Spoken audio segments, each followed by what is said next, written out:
Imagine realizing the only way to save your son is to turn him into a killer.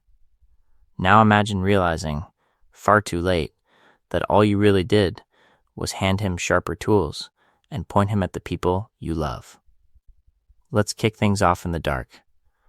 A flashlight beam slices through plastic sheeting, blood on walls, sawdust on the floor. Harry Morgan steps into that shipping container and finds a baby sitting in a lake of red, eyes wide, too quiet. Cut. Harry in a patrol car, jaw clenched, promising a toddler Dexter that he'll always keep him safe. Cut. Harry in an empty parking lot, drawing chalk lines and telling a teenage boy about a code. Stalk the target. Confirm the victims. Leave no evidence. It plays like a training montage, but the rhythm is wrong. Each rule lands less like guidance and more like a countdown. We jump forward, Harry in the shadows of a kill room, watching Dexter wrap a body in plastic. The saw starts, the body jerks. Harry flinches. Dexter is focused, precise, almost serene, following the plan his father designed. Harry's face is the opposite of control. Hollow eyes, lips parted. A man who thought he was running an investigation into evil, and suddenly realizes he's been funding it. Cut. Again. Doris at the dinner table, forcing a smile as Harry praises Dexter's discipline and barely notices Debra straining for his attention. Quick flash of Deb in a tiny police uniform costume, desperate to be like Dad. While Harry's real legacy lessons are happening in secret night drives with Dexter. The focus is not just on the boy he's shaping, but on the quiet damage radiating out to everyone else. Laura Moser's face in a file photo. Harry's hand lingers on it a beat too long. Smashed to Laura in the shipping container, blood everywhere. Harry's affair and his cover-up fusing with Dexter's origin story in one sick geometry. Every woman in his life becomes part of the same pattern. Protected, lied to, sacrificed. In public, Harry is the confident sergeant at Miami Metro. Shaking hands with LaGuerta. Giving a briefing. Cracking that thin, work-appropriate smile. To keep this clear, we intercut every confident line with its private echo. Harry alone in his car, gripping the steering wheel until his knuckles go white. Harry staring at Dexter's blood slide box and realizing this isn't a phase, it's a trajectory. Then, the hospital.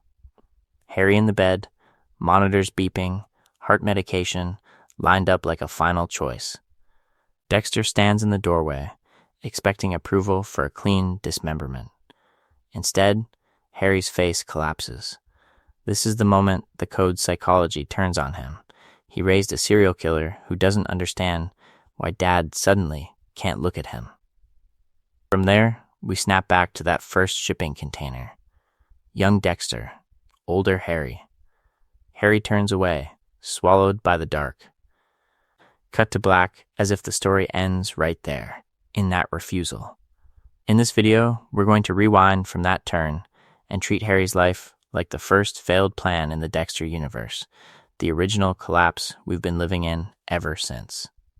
So, let's kick things off by breaking the biggest illusion in this entire universe. The idea that Harry Morgan is some wise ghost mentor, calmly guiding Dexter from beyond the grave. On rewatch, that spectral Harry we see in Dexter's head isn't a sage. He's a projection built on a man who absolutely could not live with what he'd done. We remember the lectures about the code, the careful rules, the way Harry's voice seems to offer control in the chaos. But the on-screen Harry is a cop who walks into a storage room, sees his son calmly dismembering a man, and then quietly chooses death. That's not the ending of a heroic sacrifice. That's the collapse of a failed experiment. In this video, we're going to treat Harry's code not as a solution, but as the first long, slow failure. The moment he decides to manage Dexter's darkness, instead of confronting it, he stops being a father and starts being an architect. Every lesson about stalking, every tip about forensics, every warning to never get caught, that's not protection. That's design. To keep this clear, Harry's code promises three things: safety for Dexter, safety for the public, and safety for the family. Watch any season through Harry's eyes, and you can feel how fast those pillars erode. He discovers animal killings and picks training over treatment. He hides Dexter's true parentage and picks secrecy over honesty. He pushes Debra into law enforcement, not to empower her, but to build another layer of cover around his real project. What happens to a man when every loving gesture is also a tactical decision? The focus is not just on what Dexter does with the code, but on what it costs Harry to maintain the illusion that it's working. Each successful kill Dexter pulls off in those early years isn't a victory, it's another brick in Harry's personal prison. The cleaner the cover-up, the tighter the bars. The more precise the ritual, the more Harry is trapped in the logic that he can never stop now, because stopping would mean admitting this was monstrous from day one. Along the way, Harry keeps drawing new plans to restore order. Train Dexter in forensics. Teach him to read investigations. Make him the perfect invisible predator who can dance inside the system. But each new safeguard quietly tightens the noose around the Morgans. The secrets with Doris, the favoritism that warps Deborah's psychology, the affair with Laura Moser that turns Dexter's very origin into a crime scene Harry helped create. By the time Harry sees that dismemberment, the code has finally shown him its true face. This isn't controlled violence. This is what he raised. His overdose stops feeling like a tragic accident and starts reading as the only move left to a man whose master plan has stripped him of any story where he's still the good guy. From here, we're going to track that plan forward through Dexter's seasons and watch how Harry's private hell quietly becomes everyone else's. So let's kick things off at the moment Harry's life actually ends, even though his heart keeps beating for a while longer. A rusted shipping container, metal walls sweating with old heat, the floor a shallow pool of congealing red, and in the middle of that massacre, a small boy sitting in a pool of blood that used to be his mother. Harry steps in, and his shoe hits the blood with a wet slap. The investigation is already a failure. They're too late to save anyone. But then Dexter looks up at him, with that blank, stunned face, and justice stops being an abstract principle and becomes a single, shaking child. From that second on, the central question for Harry isn't who did this. It's what do I do with what this has done to him? In this video, we're going to treat that as the first real plan in the Dexter saga. Not Dexter's plan, Harry's. Because when the animal killings start, when young Dexter stands over a shredded neighborhood cat with no real emotion, Harry does what a cop does with a dangerous pattern. He tries to manage it. He doesn't reach for long-term psychiatric care. He doesn't tell Doris. He drafts a private code. Only kill killers. Never get caught. Always have proof. On the surface, it sounds almost noble, a harsh compromise between morality and reality. But functionally, it's a field manual for a controlled assassin. Written by a man who can't admit that's what he's doing. To keep this clear, Harry isn't just bending the rules of law enforcement. He's breaking the rules of humanity and calling it parenting. That decision rewires who Harry is. He stops being simply Sergeant Morgan, the guy running cases at Miami Metro, and becomes a covert handler operating inside his own home. Every lesson about forensics, every ride along, every stage scenario in an empty lot is double-coded, official mentorship on the surface, black ops training underneath. How do you have a beer with your colleagues when the kid you brag about at the bar is the contingency plan you're building against the next Bay Harbor butcher? From there, his life turns into a series of nested lies. He lies to Doris about Dexter's issues. He lies to Deborah by pushing her into law enforcement without ever telling her she's being positioned as both shield and alibi. He lies to Miami Metro by using departmental resources to sharpen the very skill set his son will use to evade their investigations. And, most corrosive of all, he lies to himself that this is protection, not weaponization. The focus is not just on the code as a clever psychological trick, but on the consequences baked into its design. If the only way to keep your son from killing at random is to help him kill with precision, what does success even look like? At what point does control become complicity? When Harry finally walks in on Dexter dismembering a victim, the illusion shatters. This isn't a boy he saved, it's a killer he enabled. His overdose later isn't a random collapse, it's the logical endpoint of a man who can't live inside the system he created. And the tragedy is, that first plan doesn't end with him. It lives on in Dexter, mutating, improvising, spawning new codes and new identities every time reality refuses to stay inside Harry's original script. Because if containing the monster at home failed, what happens when Dexter starts trying to export that plan to everyone he meets? So let's kick things off with the ugliest implication of that failure. Once Harry realizes he can't shut the monster down, he decides to manage it. He doesn't call a psychiatrist. He doesn't admit defeat.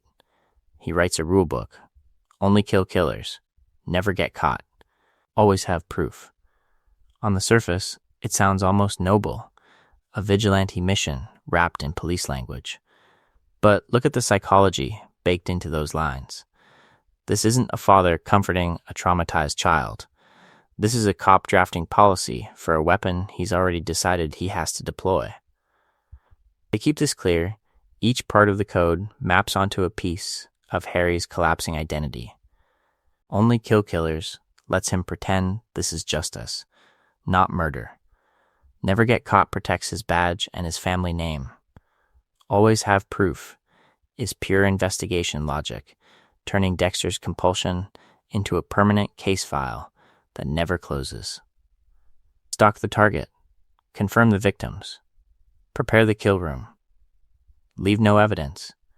It's procedure disguised as parenting. We watch Harry walk Dexter through crime scenes, explain blood spatter, show him how investigations work so he can stay one step ahead. Teaching forensics becomes bedtime stories. Lessons on stalking and cover-ups are framed as safety talks. But functionally, what is he doing, if not grooming? He's training a child to think like a hunter. To see every alley and every body as a problem to solve with a knife. And that's where the moral whiplash really kicks in. By day, Harry is the detective bringing criminals into the system. By night, he's in a car with Dexter, mapping out the perfect extrajudicial execution. He arrests with one hand and blueprints murders with the other. How do you live in that split without tearing yourself in half? How long before we're doing this to save people stops sounding like a plan and starts sounding like a lie he tells himself to sleep? That fracture doesn't stay contained. Doris feels it first. She senses the distance, the secrets, the way Harry's attention orbits Dexter while she's kept in the dark. Deborah grows up chasing his approval, pushed into law enforcement without ever being told she's also a pawn in the shield around her brother. Why is Dexter special? Why does Harry look at him with this haunted focus she can never reach? Harry can't answer without detonating everything he's built. In this video, we're going to keep returning to that pattern. Secrecy as the only tool Harry trusts, even as it poisons every relationship he has. Because once the code exists, Harry can't imagine any way out that doesn't involve more rules, more lies, more blood. The focus is not just on how he shapes Dexter, but on how, the moment he sees Dexter dismembering a body and can't bear the sight, the code finally turns back on its author. That's the final trap. The system that promised control leaves Harry so horrified, so cornered, that his only exit is a bottle of pills and a quiet off-screen collapse. And in Dexter's mind, the ghost that remains isn't a loving father. It's the echo of a failed plan that will keep rewriting his soul long after Harry is gone. So, if Harry's death is the echo of a failed plan, the next step is to treat that plan the way Harry would treat a crime scene. We're not just asking why he did it.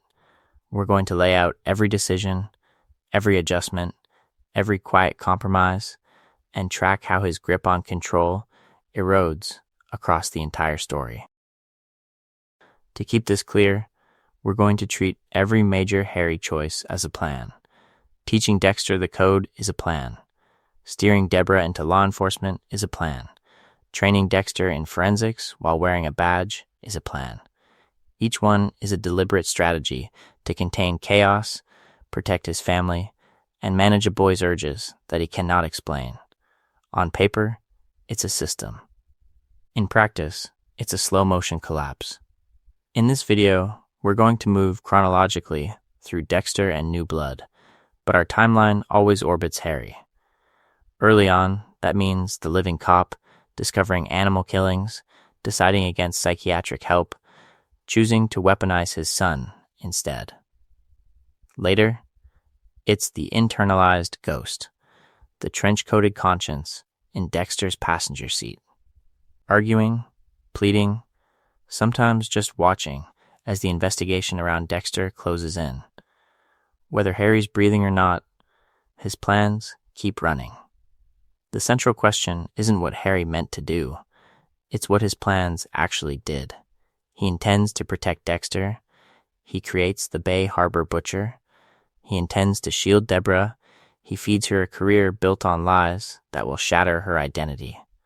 He intends to keep the family together. He hides affairs, parentage, and murder lessons until the entire Morgan household is living in a house made of sealed boxes. Intention is the alibi. Outcome is the evidence.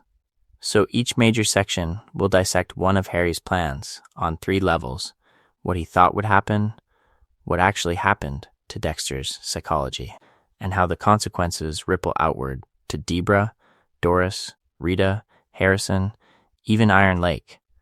When Harry says only kill killers, we'll watch how that rule mutates from safeguard to permission slip.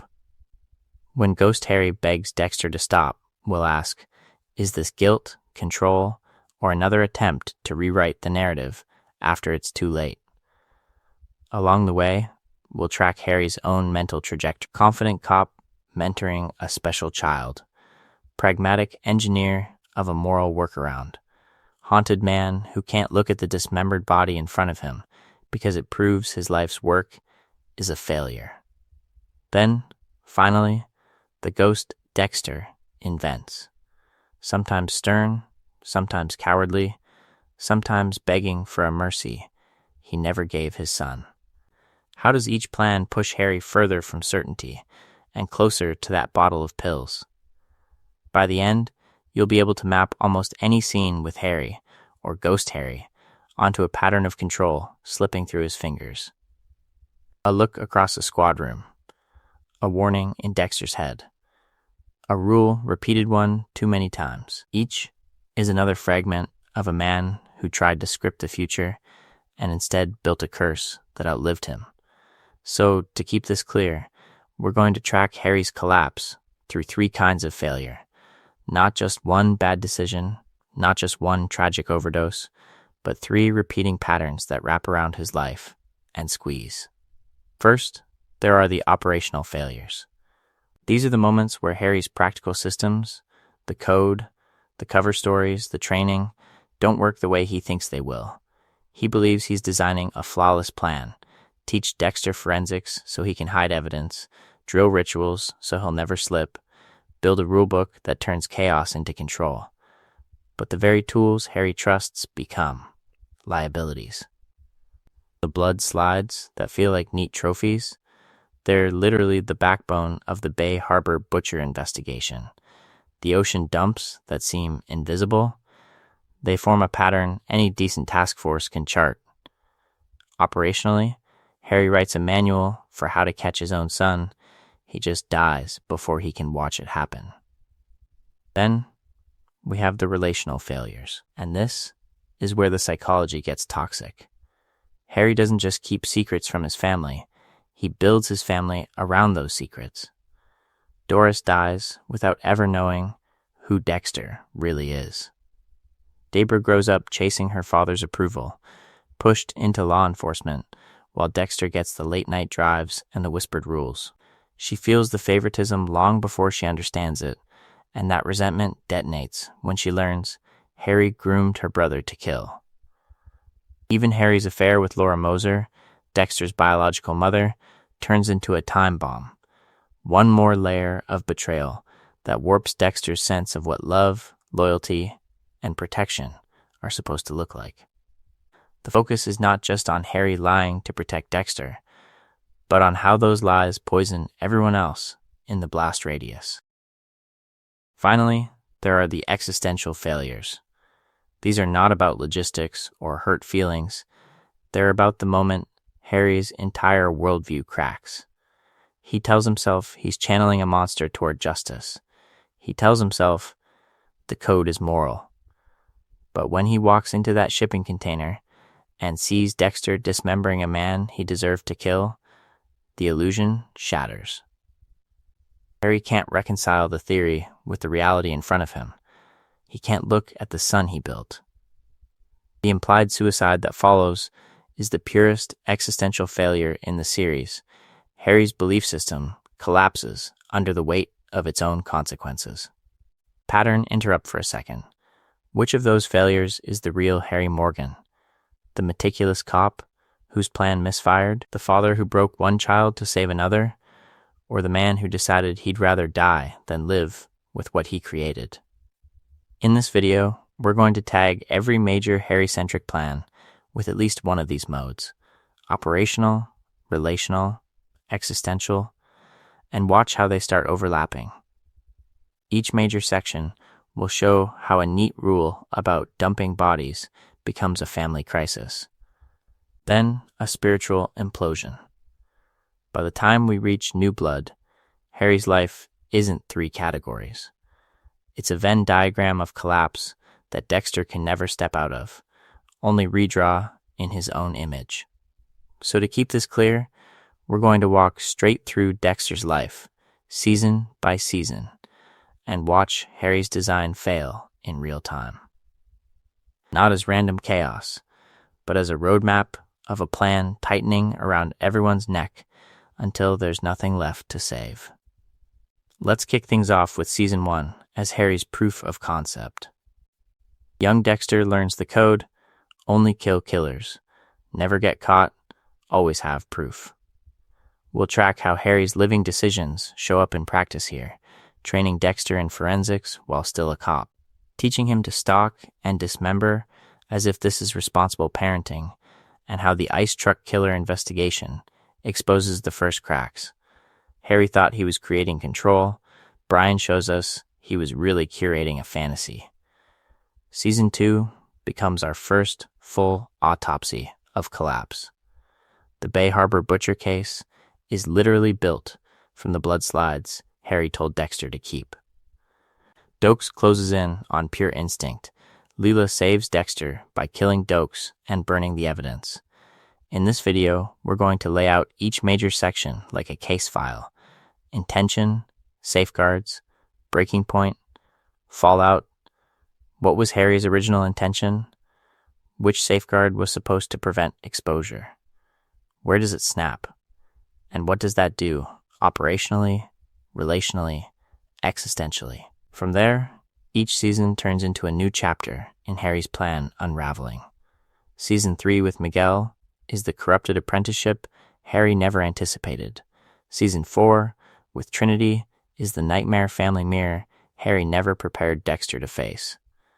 The focus is not just on who dies, but on how Harry's ghost in Dexter's head keeps offering tactical advice that cannot account for real human psychology. Wives, children, colleagues, all the variables Harry's code never modeled. As we move into the later seasons and New Blood, we'll shift the emphasis. Early on, we're dealing with Harry's living choices and their immediate consequences. The affair with Laura Moser, the lies to Doris, the way Deb is pushed into law enforcement without ever knowing why Dexter is the favorite. Later, we're tracking the ghost. How does this internal Harry misread Deb's love? How does he fail to anticipate Hannah, Harrison, Iron Lake, the investigation that finally sticks? When the voice in Dexter's head says this will keep them safe, how often does that line up with what actually happens? The escalation is the point. At first, failures can be patched with a new lie, a new scapegoat, a new body in the ocean. Near misses, close calls. By the time Rita is dead in the bathtub, by the time LaGuerta bleeds out in a shipping container, by the time Harrison watches Dexter die in the snow, we're in territory Harry can't walk back. These are not just operational errors. These are permanent psychic fractures and irreversible deaths. So along the way, we'll keep asking the central question. Who is Harry? Really? Tragic hero doing the only thing he could? Villain who weaponized a traumatized child? Coward who couldn't face a psychiatrist or a confession? Pick a side now if you want. The trajectory of the seasons might not let that answer stay simple. So, if Harry is our central question, Season 1 is where the investigation really begins. Not in flashbacks, not in tragic anecdotes. In the living laboratory of Miami, with Dexter as the finished product Harry thought he was releasing into the world. When we meet Dexter in Season 1, the plan looks flawless. By day, he's a calm, almost invisible blood spatter analyst, literally reading other people's violence for a living. By night, he's the meticulous hunter Harry designed, stalking the target, confirming the victims, preparing the kill room. Plastic on the walls. Photos of the dead. A single blood drop on a slide. The ritual feels controlled, repeatable, safe. To keep this clear, everything we see in those early episodes is framed as proof that the code works. Dexter tests for guilt with records and research. He only kills killers. He dismembers, bags, and drops the bodies into the ocean at a precise location. The trophies are cataloged in a wooden box. Each slide a tiny certificate that the system functioned. Harry's voice in Dexter's head signs off on every step. It's quality control. And for a while, the world cooperates. The police investigation never touches him. Deb loves him. Rita provides cover as the perfect, normal girlfriend. Dexter narrates his own psychology like a solved equation. He has no feelings, only urges, and Harry gave those urges a safe outlet. In this video, we're going to keep coming back to that illusion of safety, because Season 1 quietly shows us how fragile it really is. Enter the ice truck killer, the first true stress test. Someone who isn't just another name on a slide, but a killer who seems to know Dexter's patterns, his past, his very architecture. Frozen, bloodless bodies, arranged like art installations. Dismembered limbs posed in ways that echo Dexter's own work. It's not random spectacle. It's a message. I see you.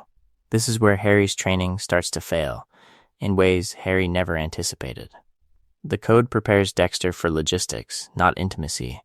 It teaches him how to hide bodies, not how to handle someone who wants to be seen by him, who understands his psychology better than he does. How do you apply never get caught to a killer who is catching you emotionally? How do you follow a rule book when the opponent helped write it in your blood?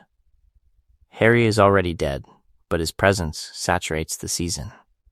We watch Dexter hold internal conversations with a mental Harry, arguing over next moves, trying to extend the code into situations it was never built for.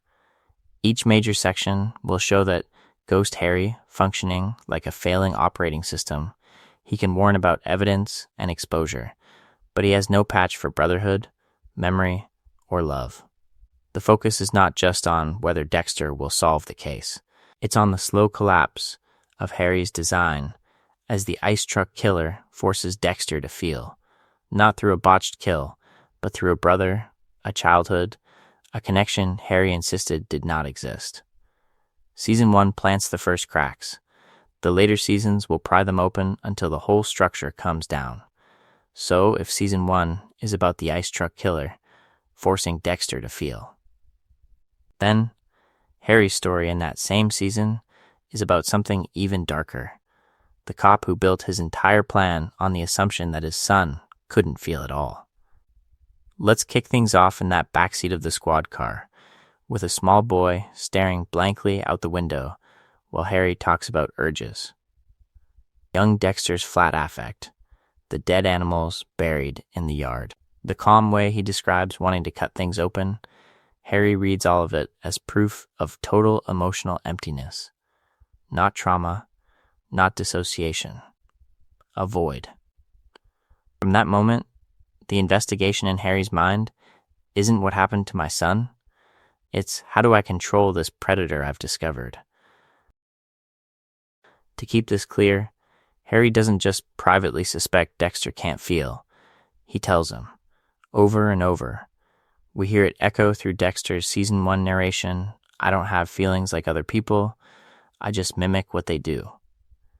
Those aren't Dexter's original thoughts.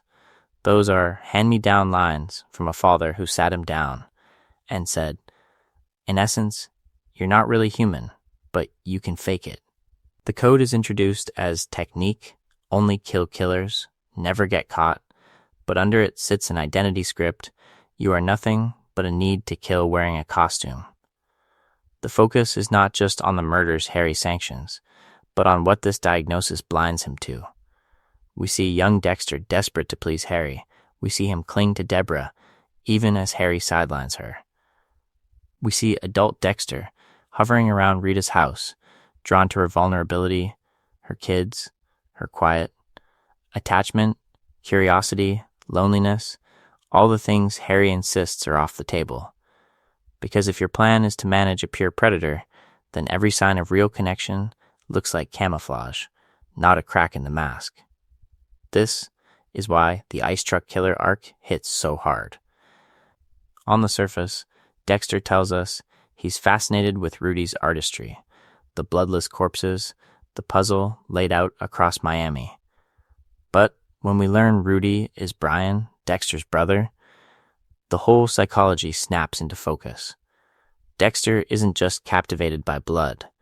He's pulled toward recognition, toward someone who sees the same night, the same shipping container, the same origin Harry buried under a clinical label.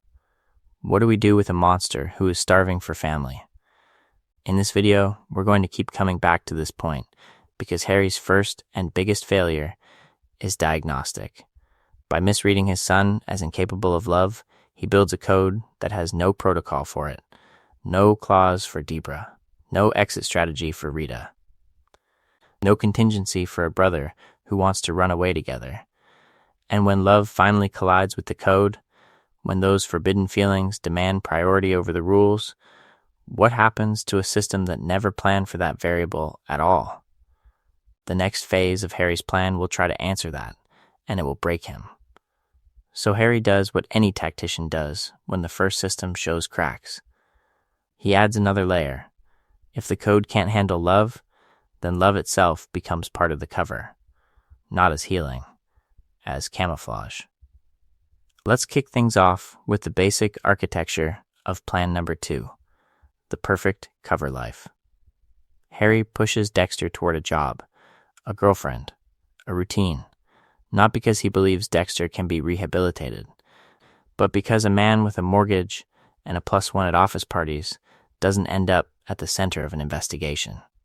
The 9 to 5, the donuts at Miami Metro, the predictable commute home, these are not signs of integration. They're tactical misdirection. To keep this clear, Dexter's life is built like a layered crime scene. Outer ring, blood spatter analyst, always helpful. always on call. Middle ring, the quiet guy who dates a single mom, goes to family barbecues, stands in line at Disney. Inner ring, the kill room. Harry's psychology here is pure risk management.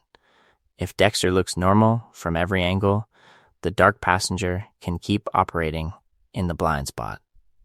Enter Rita. On paper, she is the ultimate human shield. A trauma survivor, battered by her ex, juggling work and kids, she is the last person anyone would suspect of being attached to a serial killer. Harry encourages this trajectory, explicitly or by template, because Rita solves several problems at once. She explains Dexter's emotional distance, she gives him a reason to avoid sex, late nights, spontaneous intimacy. Every red flag becomes, conveniently, a symptom of her past abuse rather than his present double life. But this is where Harry's plan quietly mutates. The focus is not just on whether the disguise works, it's on the emotional feedback loop Harry never planned for. The more Dexter shows up as a boyfriend, as a stepdad, as the guy fixing Rita's door and helping Aster with homework, the more those roles stop being props. Attachment starts to form. The cover life stops being a mask and starts being a claim. And then there's Deborah. Harry doesn't just let her drift into law enforcement. He nudges, praises, channels her straight into the badge. In theory, a cop daughter is another layer of protection. Who would suspect the Bay Harbor butcher lives in the same city as a rising detective, in the same apartment complex, in the same emotional orbit? In practice, Deborah's entire career places her in the blast radius of Dexter's secrets. Every major case, every task force, every late-night file review becomes a potential collision point. Here's the pattern interrupt. Harry's normalcy plan works. For a while. Season 1 shows us a man no one is investigating, a family no one questions, a sister who worships a father that weaponized them both. Operational success. But relationally, it's a time bomb. The more Dexter invests in Rita and Deborah as cover, the more their pain will later count as collateral damage. By the end of that first season, the fuse is already lit. The next plan will pretend it can contain that explosion. And at the center of that fuse, Harry tries one more plan. Not to fix Dexter, to separate the damage. If he can't stop the darkness, maybe he can quarantine it. Let's kick things off with the image we keep coming back to. Young Deborah in an oversized police jacket, watching from the doorway while Harry takes Dexter out alone. Fishing trips, ride-alongs, private talks in the car that always stop when she gets close. From her perspective, this is simple psychology. Dad is a hero, Dexter is special. She is. Extra. Deborah grows up chasing that gap. She idolizes Harry so completely that his approval becomes a kind of oxygen. She joins the academy because that's where his stories live, because every badge and commendation is a breadcrumb back to his attention.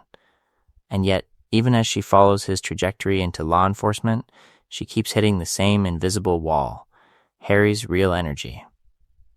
His real concern is always aimed at Dexter. The problem child gets the secret meetings. The good one gets the hand-me-down praise. To keep this clear, we need to understand Harry's logic. In his mind, making Deborah a cop is a 2-for-1 solution. He's empowering her, giving her a career, a sense of purpose, a way to live inside his myth of justice. At the same time, he's building a protective perimeter around Dexter's activities, a daughter inside the system, a son operating just outside it. If she's on the investigation, he tells himself, Dexter will never be blindsided by the investigation. On paper, that looks like control. In practice, it's a relational failure disguised as mentorship. Deborah internalizes a constant sense of being second choice, without any explanation she can live with. Why does Harry push her to be better, braver, more like him, while reserving his most intense, private guidance for the brother who seems less ambitious, less driven, less open. What could possibly justify that asymmetry? The answer, when it finally surfaces, is catastrophic. When Deborah learns that Harry groomed Dexter under the code, that all those secret car rides were about teaching her brother how to stalk, kill, and cover his tracks, her entire childhood collapses in retrospect. The central question for her becomes brutal. Was I ever loved for myself, or just positioned as a shield for him? Every memory of encouragement turns into evidence of manipulation. And operationally, the plan doesn't just hurt feelings. It backfires in the very first season. Deborah's ice truck killer investigation doesn't orbit Dexter's secret life. It cuts straight through it. She dates the killer. She's abducted as bait. The case exposes Dexter's origin, his brother, the shipping container, the blood that made him. The protective perimeter becomes a collision course. Along the way, Harry's dream of separate lanes for his children ensures one thing.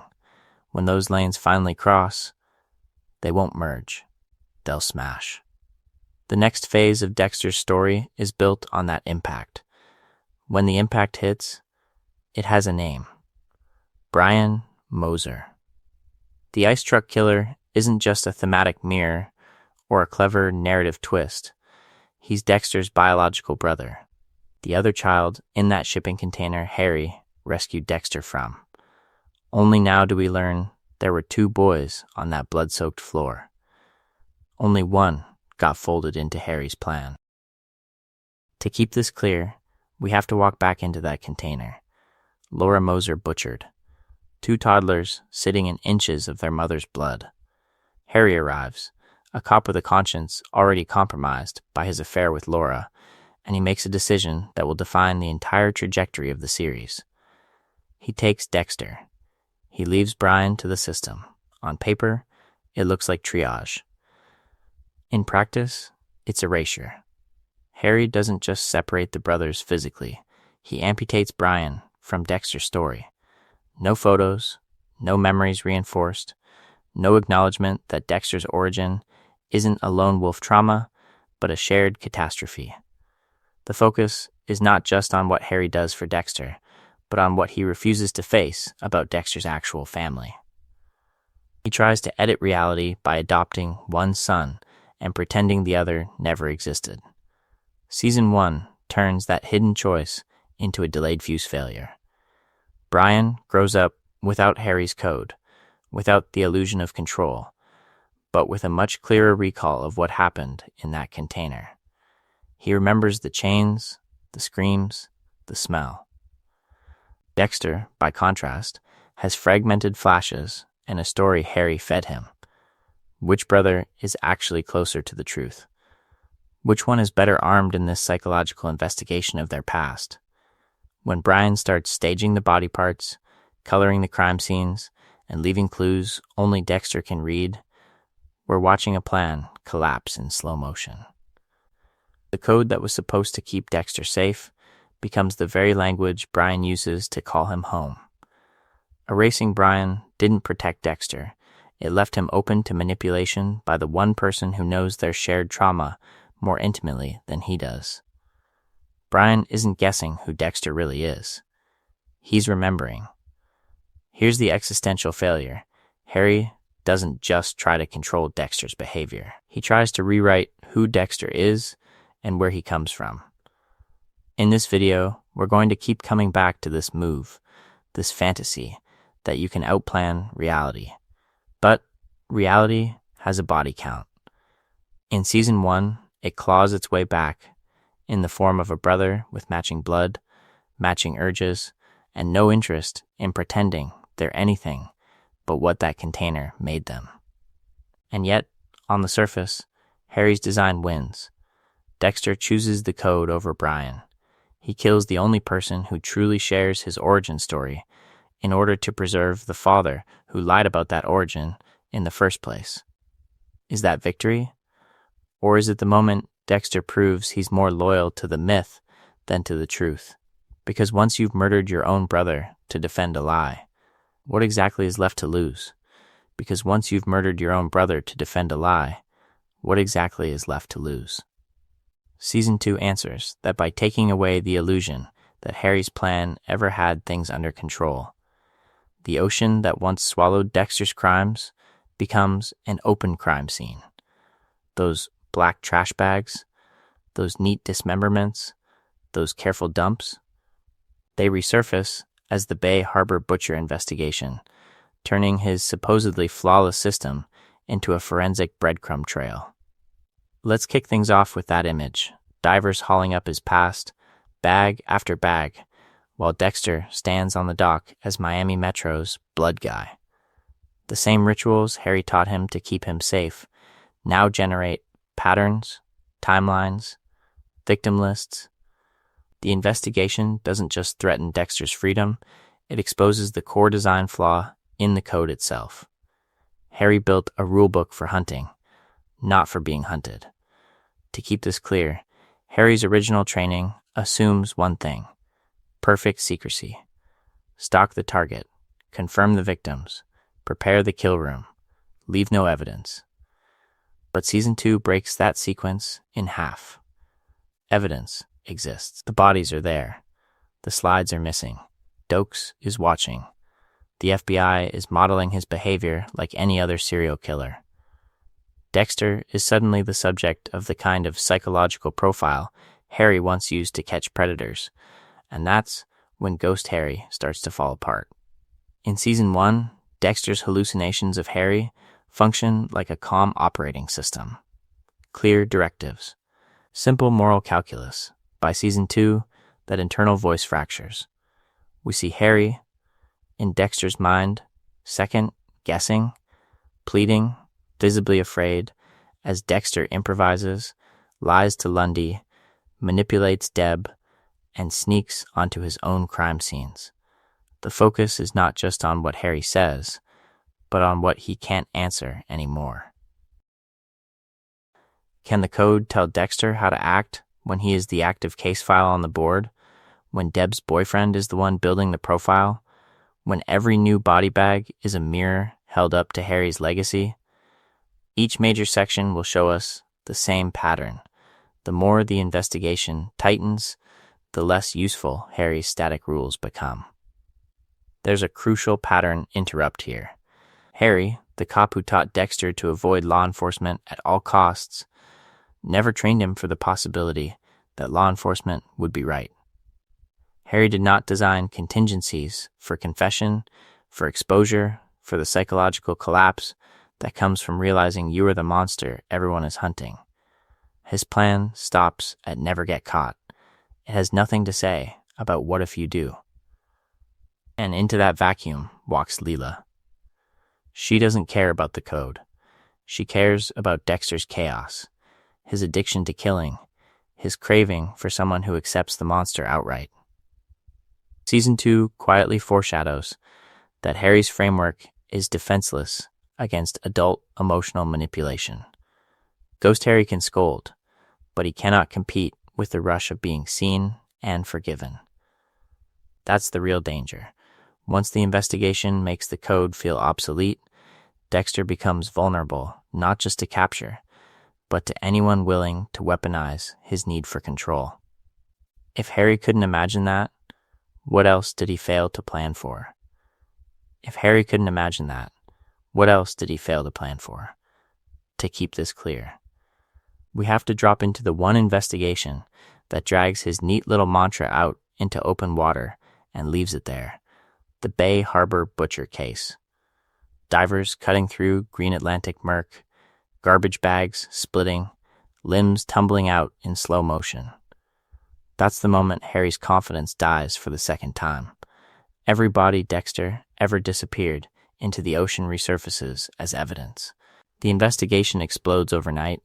Miami Metro swarmed by feds, Lundy's FBI task force taking over, briefing boards filling with victim photos and map pins. Inside the building, where Dexter thought he had maximum control, his entire career becomes the epicenter of an exposure event. On paper, never get caught sounds like a plan. In practice, it's a wish.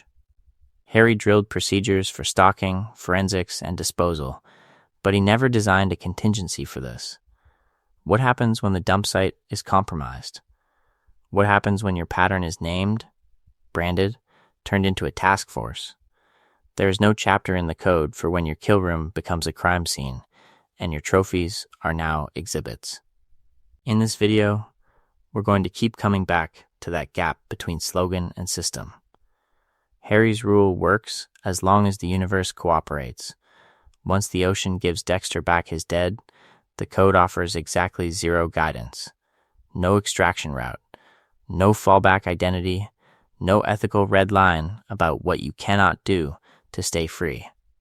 Watch Ghost Harry during this season. Early on, he still postures as the firm mentor, telling Dexter to be careful, to shut it down, to lay low. But as Dexter starts sabotaging the investigation from the inside, destroying evidence, feeding false leads, we see the shift. Harry isn't steering anymore. He's reacting. By the time Dexter is planting bodies and blood to frame Dokes, Harry's presence has collapsed from architect to horrified spectator. This is where the operational failure baked into the code becomes undeniable. The system is optimized for prevention, not damage control. It teaches Dexter how to avoid suspicion, not how to respond when suspicion is inevitable. So, Dexter improvises. He tampers with the marina. He manipulates case files. He weaponizes his access to frame an innocent man. None of that is in Harry's lessons, but none of it is explicitly forbidden either. The blank space becomes a permission slip, and the consequences are brutal. Dokes dies in a cabin explosion, Leela finishes the frame job, and Miami Metro closes the file feeling victorious. Dexter walks away safe, but only because he chose his freedom over an innocent man's life. In that moment, what does never get caught worth? The focus is not just on the fact that Dexter survives, but on the moral price the code never accounted for. Harry's ultimate safeguard against discovery dissolves the second exposure begins. Once the bags surface, the rule can't protect anyone.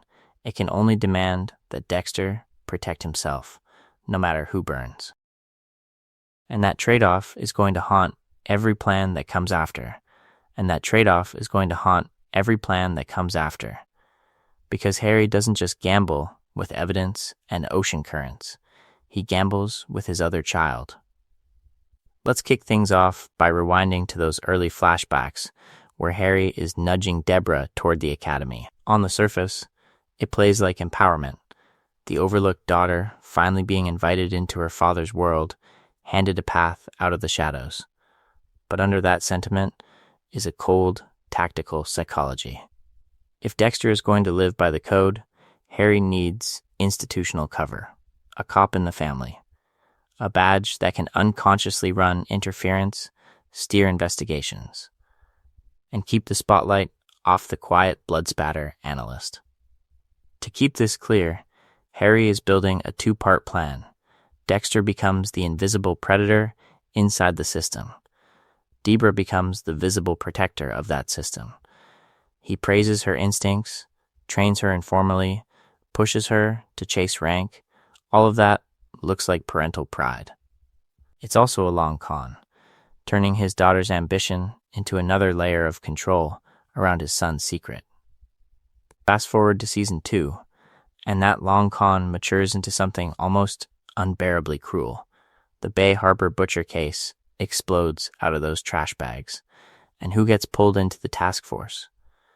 Deborah, the very shield Harry forged, is now sharpened into a spear aimed directly at Dexter's chest. She's in the briefing room, staring at crime scene photos that are, in effect, family portraits of Harry's failure. We watch her throw herself into the investigation, desperate to prove she's not the weak link after Brian and the ice truck trauma.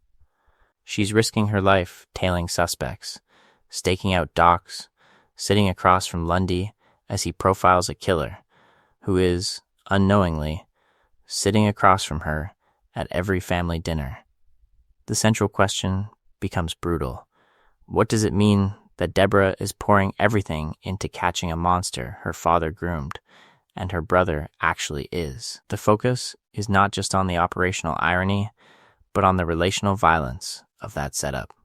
Harry has engineered a scenario where Deborah's competence, her courage, and her loyalty all push her closer to destroying the person she loves most. Her career isn't just a shield, it's the sword hanging over Dexter's head, and she's the one holding it, hands shaking, completely in the dark. Along the way, Ghost Harry keeps materializing beside Dexter as the task force closes in squad rooms, on docks, in kill rooms that feel less secure by the day. Harry's spectral presence underlines the collapse of his own design. He wanted control. What he created is a daughter weaponized against a son, and a son calculating how much of that daughter he's willing to sacrifice to stay free. By the end of Season 2, Harry's attempt to use Deborah's badge as Dexter's shield stands as one of the series' most devastating failures, operationally and emotionally. And the worst part? This is not the last time Harry's protections will turn into the very knives at Dexter's throat, because next, the code is going to find a new student.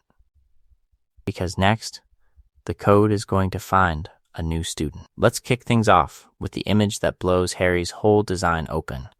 A loft full of sculptures made from junk and bones, a woman who burns down her own apartment for the thrill, and Dexter Morgan looking at her like she's the first person who's ever spoken his real language. Leela isn't just a love interest in Season 2.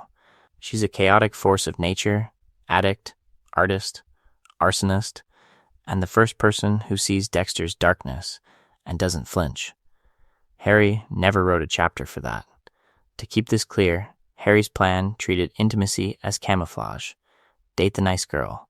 Have a routine. Blend in. Rita is a cover story, with feelings attached, not an emotional commitment Dexter is supposed to actually experience. The focus is not just on sex or romance here, it's on how Harry frames connection as a prop in an ongoing investigation into Dexter's own urges. People are alibis, feelings are liabilities. Vulnerability is just another word for exposure. So when Dexter meets someone who loves the monster instead of the mask, the code has no instructions. No warning labels, no exit strategy.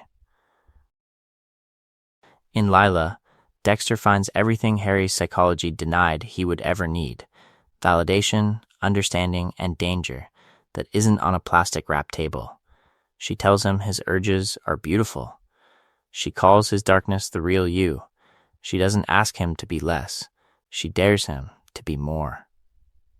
And that hits a part of Dexter that Harry insisted did not exist. The part that wants to be seen, not just hidden. Here's the pattern interrupt. For once, Dexter's not planning a kill. He's planning a life. Or at least a version of himself that doesn't have to apologize. That's far more destabilizing than any Bay Harbor Butcher investigation, because it rewrites the story he's been telling himself since childhood. If he isn't a hollow shell with a code, then Harry's entire premise starts to wobble. We watch Ghost Harry in these episodes, and he is almost useless. He warns, he scolds, he tells Dexter Lila is dangerous. But notice what he never does. He never gives Dexter a framework for emotional predators, for obsessive love, for someone who weaponizes intimacy instead of evidence. Each major section will show us a different failure of control, and this is the relational one. The code can track a killer's pattern. It cannot decode a girlfriend who will burn down a house just to keep Dexter close. Dexter chooses Leela over Rita, over Deb's concern, over every safer option. That's not just bad taste. That's the collapse of Harry's core assumption that if Dexter follows the code, his life will stay contained and manageable. In this video, we're going to keep returning to Lila as a turning point, because she proves Harry's biggest blind spot isn't murderers at all, it's relationships. And once love enters the equation, Harry's plan doesn't just crack. It starts to lose control in ways neither father nor son can predict. And that brings us straight to the next mutation in Harry's plan, Miguel Prado. A high-profile assistant district attorney, a grieving brother, a man who lives inside the legal system and still decides the system is not enough. Season 3 opens with Dexter accidentally killing Miguel's innocent sibling. And from that moment on, the investigation isn't just about a body count. It's about what happens when someone with real institutional power gets a taste of Harry's code. Because to keep this clear, Harry never designed the code to scale. It's a closed loop. Father and son, cop and monster, teacher and student. The entire psychology of it depends on secrecy and containment, on the belief that if one person follows these rules, the violence stays quarantined. Harry is running a private experiment, not founding a movement. Season 3 asks the central question. What if you treat that experiment like a franchise model? Dexter doesn't put it that way, of course. He thinks he's finally found a friend, someone who understands his urges, who can share the burden, who can make the dark passenger feel less isolating. So he walks Miguel through a version of the code. Only kill killers. Have proof. Don't get caught. It looks like mentorship. It's actually a breach of containment. This is Harry's philosophy, escaping the lab. The moment Dexter explains his process, we watch the rules mutate. Miguel isn't a traumatized child being shaped over years. He's an adult with rage, ego, and political ambition. He likes the power more than the discipline. He wants the outcome, people dead, without the slow, suffocating limits Harry tried to build in. How long can that stay under control? Ghost Harry feels it immediately. Along the way, his spectral cameos shift from scolding parent to full-blown alarm system. We see him hovering at the edge of kill rooms, arguing in Dexter's head, practically begging him not to repeat Harry's own role. Dexter is now the mentor, the handler, the corrupter. But he doesn't understand that Harry's rules were never morally solid. They were barely holding Harry together. So when Dexter copies the form of the code without the fear that created it, he passes on an ideology that's already hollowed out. In this video, we're going to keep returning to Season 3, as the moment the code proves, it can't survive contact with other people. Once it's externalized, once Miguel starts improvising targets, bending justifications, using murder as leverage, the code loses even the flimsy boundaries Harry imagined it had. The focus is not just on Miguel's individual crimes, but on the trajectory they reveal. Harry thought he'd contained a disease inside one child. Season 3 shows it was contagious from the start, and Miguel is only the first exposure. The next seasons will test what happens when that viral logic hits partners, lovers, and eventually Dexter's own son. How many people can carry Harry's rules before the entire structure collapses? So when Dexter decides to share the code with Miguel, we're not just watching a new friendship. We're watching Harry's virus jump hosts. The cop who once tried to contain a killer inside one boy now has his son running the same experiment on a far more volatile subject. Let's kick things off with the plan, as Dexter imagines it. In Season 3, Miguel isn't just a buddy from a bar. He's an assistant district attorney with a temper, a grudge list, and a desperate need for control. Dexter sees that rage, recognizes the familiar hunger, and thinks, perfect. If he can teach Miguel a simplified version of Harry's rules, only kill killers, be careful, don't get caught, he can both manage a dangerous ally and feel less alone. It's mentorship as damage control. To keep this clear, Dexter doesn't actually give Miguel the full code. He trims it down to the parts that serve his immediate needs. He walks Miguel through stalking, vetting, and ritual, but he doesn't transfer Harry's one fragile safeguard, the obsessive self-discipline that barely keeps Dexter tethered. The focus is not just on only kill killers, but on Dexter's unspoken assumption that Miguel will feel the same internal breaks he does. Miguel hears something very different.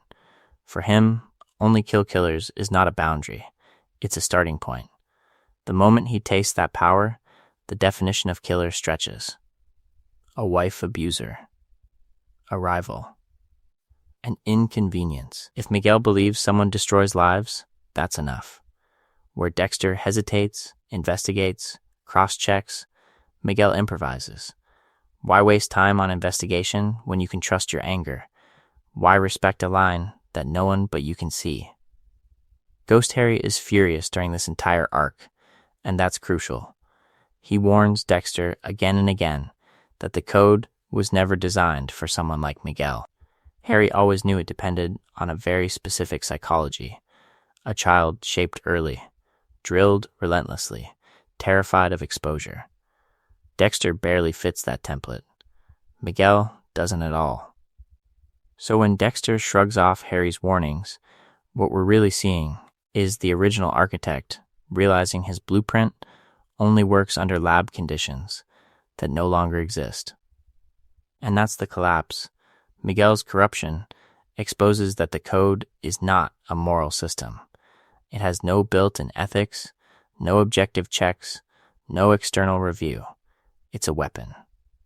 In this video, we're going to keep returning to that idea, because along the way, every new person who touches Harry's rules reveals more about their own psychology than about justice. In Miguel's hands, the code becomes pure license dressed up as righteousness, and Harry's belief in its inherent good looks tragically naive. When Dexter finally kills Miguel, he isn't just eliminating a threat, he's executing a distorted mirror of Harry's experiment, a man who took the code's logic, "My judgment defines who deserves to die," to its natural, ugly conclusion. But if Miguel is what happens when the rules escape the lab, what happens when they land in people even closer to Dexter than an ambitious Ada? If Miguel is what happens when the code escapes the lab, Dexter's engagement to Rita is what happens when the lab tries to move into the suburbs. White dress, backyard reception. A crib in the corner of a modest house, it looks like the antidote to everything we've just seen. It's not. It's Harry's oldest plan, pushed to its most dangerous extreme. From the pilot, Harry sells Dexter on a simple equation: act normal, live normal, and the world will never look beneath the surface. Rita is perfect for that. A traumatized single mom, low expectations for intimacy, happy with movie nights and gentle affection. She's not just a partner, she's camouflage. By season 3, that camouflage evolves into a full domestic structure: fiancé, stepkids. And now a baby on the way, as if adding more pieces will somehow make the disguise stronger. To keep this clear, the focus is not just on Dexter's wedding plans, but on the psychology behind them. Harry has always believed that responsibility might tame Dexter's urges. Little League games instead of stalking. Diaper runs instead of reconnaissance. So Ghost Harry flickers between approval and dread. One moment, he's proud that Dexter is moving forward. The next, he's warning that bringing a child into this life is reckless, that the dark passenger doesn't retire just because there's a car seat in the back. And Dexter buys into that contradiction. He starts to believe that being a husband and father isn't just a cover. It's a new control system. Marriage as a behavioral leash. Fatherhood as the next version of the code. If Harry thought rules and rituals could contain the monster, Dexter now thinks school pickups and mortgage payments can finish the job. Is this growth, or just a more elaborate fantasy of control? Here's the pattern interrupt. On paper, this looks like progress. In practice, it's an operational nightmare. More people to lie to, more schedules to juggle, more innocent lives directly wired into the success or failure of every kill. When Dexter sneaks out at night now, He's not just risking his own exposure. He's risking Rita's home, Astor and Cody's stability, the literal safety of a child who hasn't even been born yet. Every investigation at Miami Metro now has a second front line, the dinner table. Every close call bleeds into TA meetings and Lamaze classes. The plan that was supposed to reduce chaos multiplies it, because the same old rituals, plastic, knives, trophies, now exist inside a much denser web of obligations. By the end of Season 3, it looks like Harry's dream has finally stabilized. Dexter is domesticated, the code intact, Miguel neutralized, the wedding complete. But in this video, we're going to keep asking the central question: what's the cost of that apparent stability? The seeds of total collapse are already there. Rita's trust, the baby's future, waiting for the next failure to detonate them. So when we roll into Season 4, it feels like Dexter has finally hacked the game. Marriage, a baby, a house in the suburbs, the code still operational. On paper, Harry's plan has worked. But the show immediately throws us a pattern interrupt.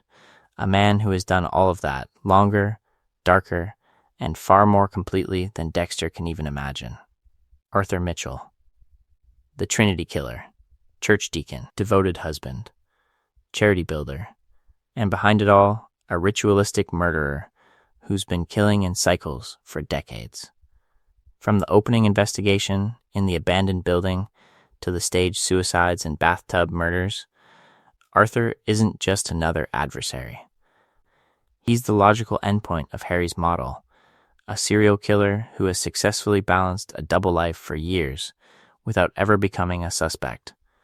To keep this clear, the focus is not just on Arthur as a villain, but on what he represents to Dexter's psychology. Dexter looks at Trinity and sees proof of concept. Here is a man who has a family that believes in him, a routine that shields him, and a ritual that keeps going, city after city, without collapse. Where Brian tried to pull Dexter away from Harry's rules, Arthur seduces him by fulfilling them. You can kill. You can love. You can keep it all under control forever.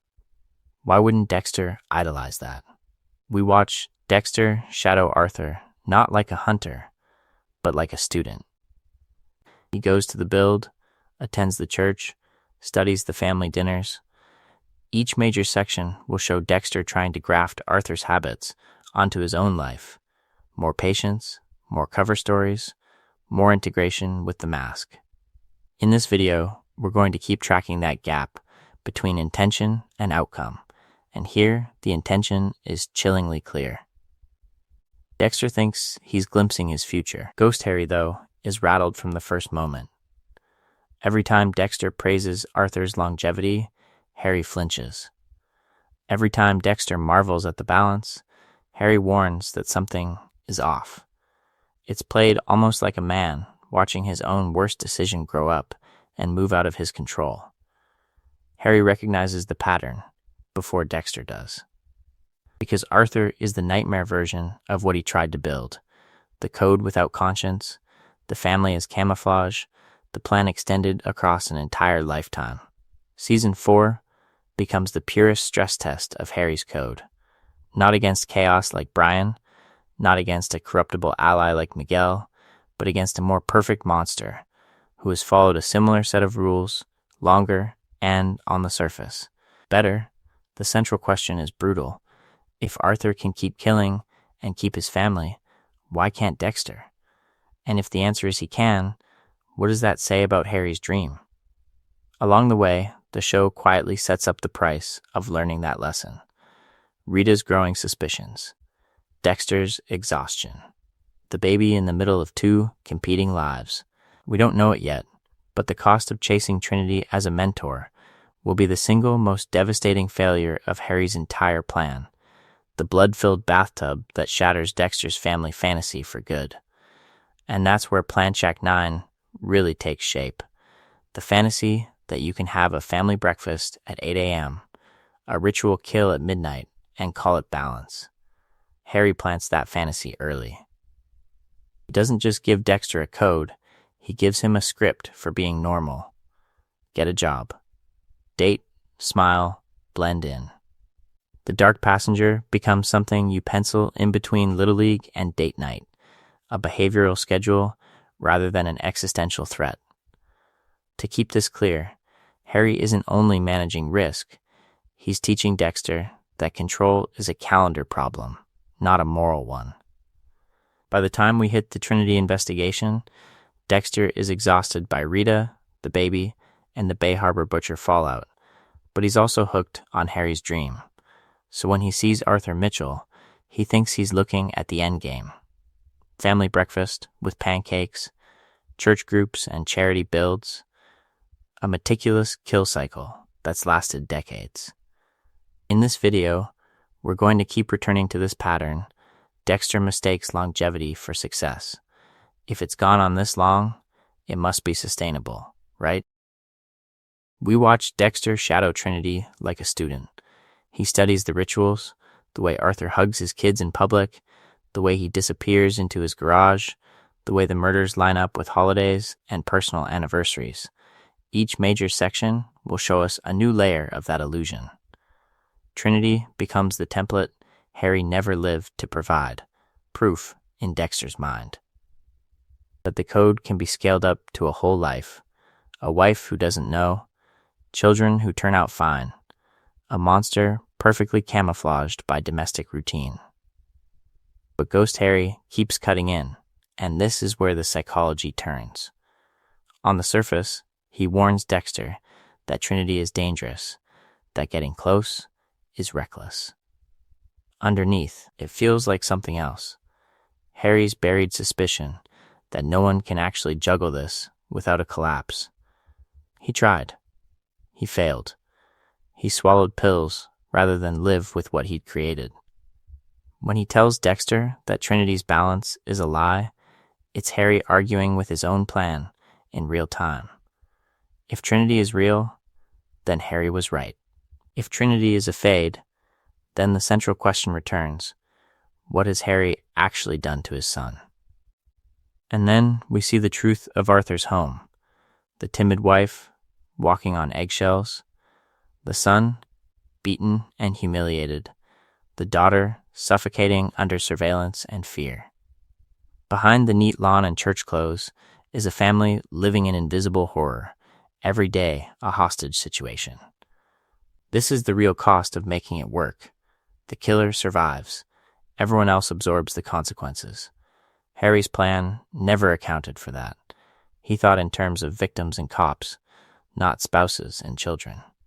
Trinity is the logical endpoint of Harry's design, a long-running success story built entirely on collateral damage. And as Dexter stares at Arthur's shattered family, we're left with a disturbing question that the next section will drive even deeper. When Dexter chases Trinity's model, is he protecting his own family or quietly steering them toward the same bathtub?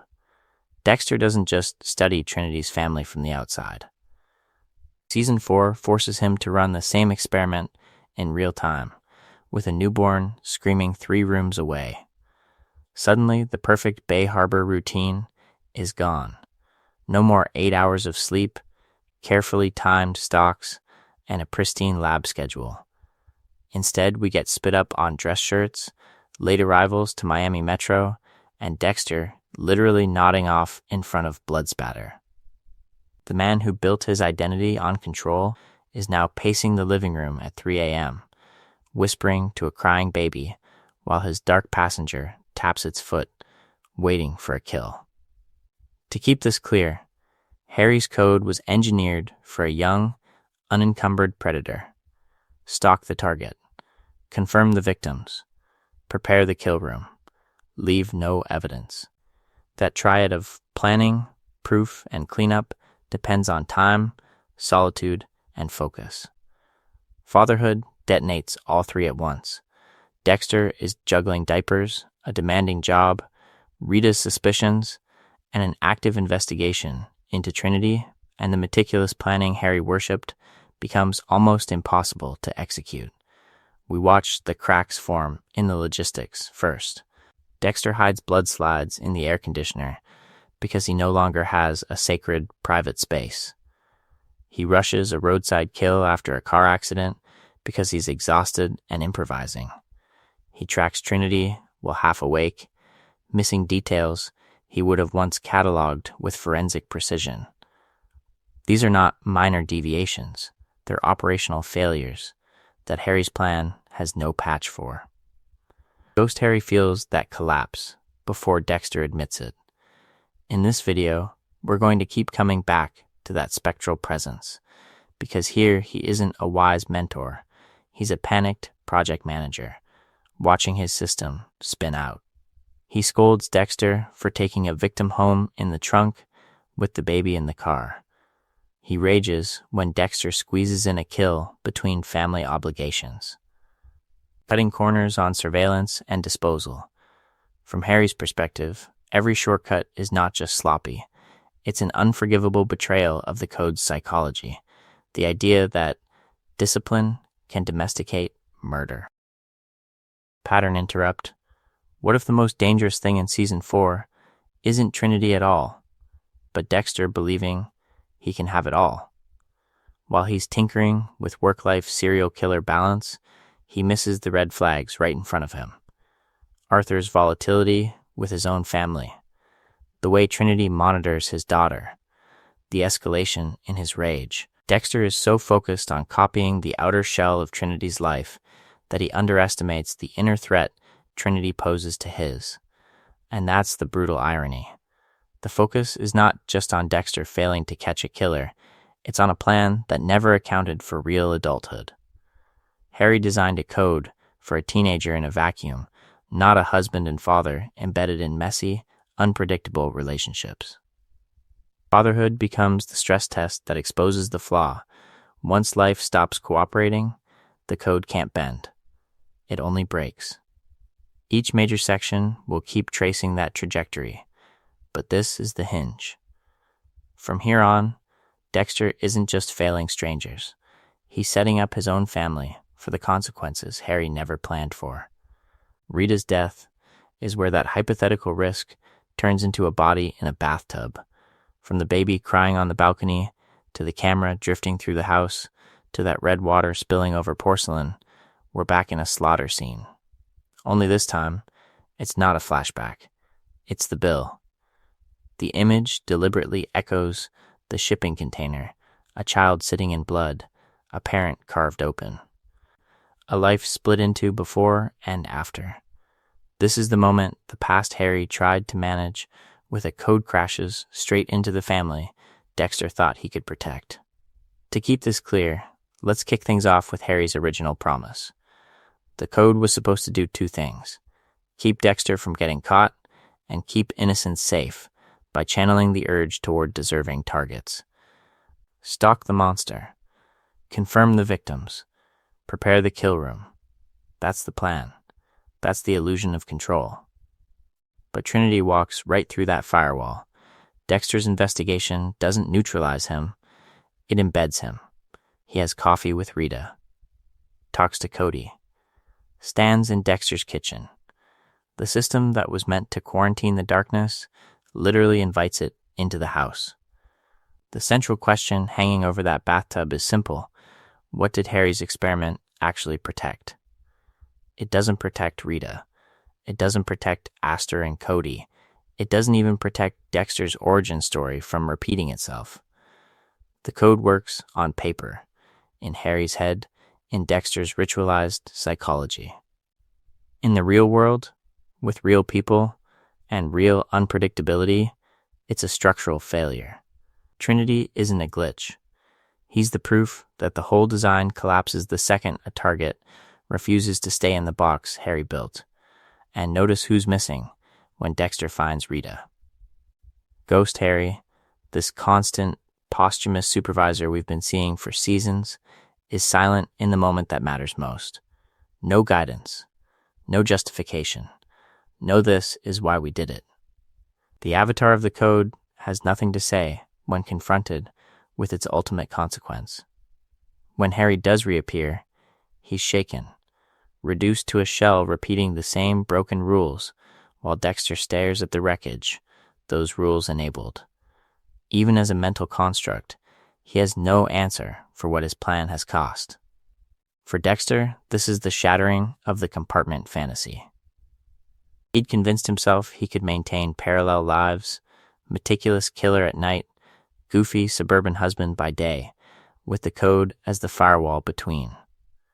Rita's body is the evidence that there is no firewall. The dark passenger doesn't stay in the kill room. It rides along to family vacations, neighborhood barbecues, school events. Every win against a target like Trinity now reads as a setup for a future victim we just don't know yet. Along the way, the show makes a brutal accounting move. If we trace the line back, Rita's blood is on Harry's hands as much as Trinity's. Harry trained Dexter to hunt, to embed, to lie, to believe that as long as the rules were followed, the people he loved would be safe. That training is exactly what puts Dexter in range of Trinity, and what puts Trinity in range of Rita. The code doesn't just fail to prevent her murder, it engineers the conditions that make it possible. From here on, every new relationship Dexter touches is standing in that bathroom and doesn't know it yet. From here, the fantasy of safety dies with Rita in that bathtub, but the house she leaves behind doesn't go quiet. It echoes. Every toy on the floor, every bloodstain scrubbed out of the tiles, is a reminder that Harry's plan didn't just misfire in theory, it detonated in Dexter's living room.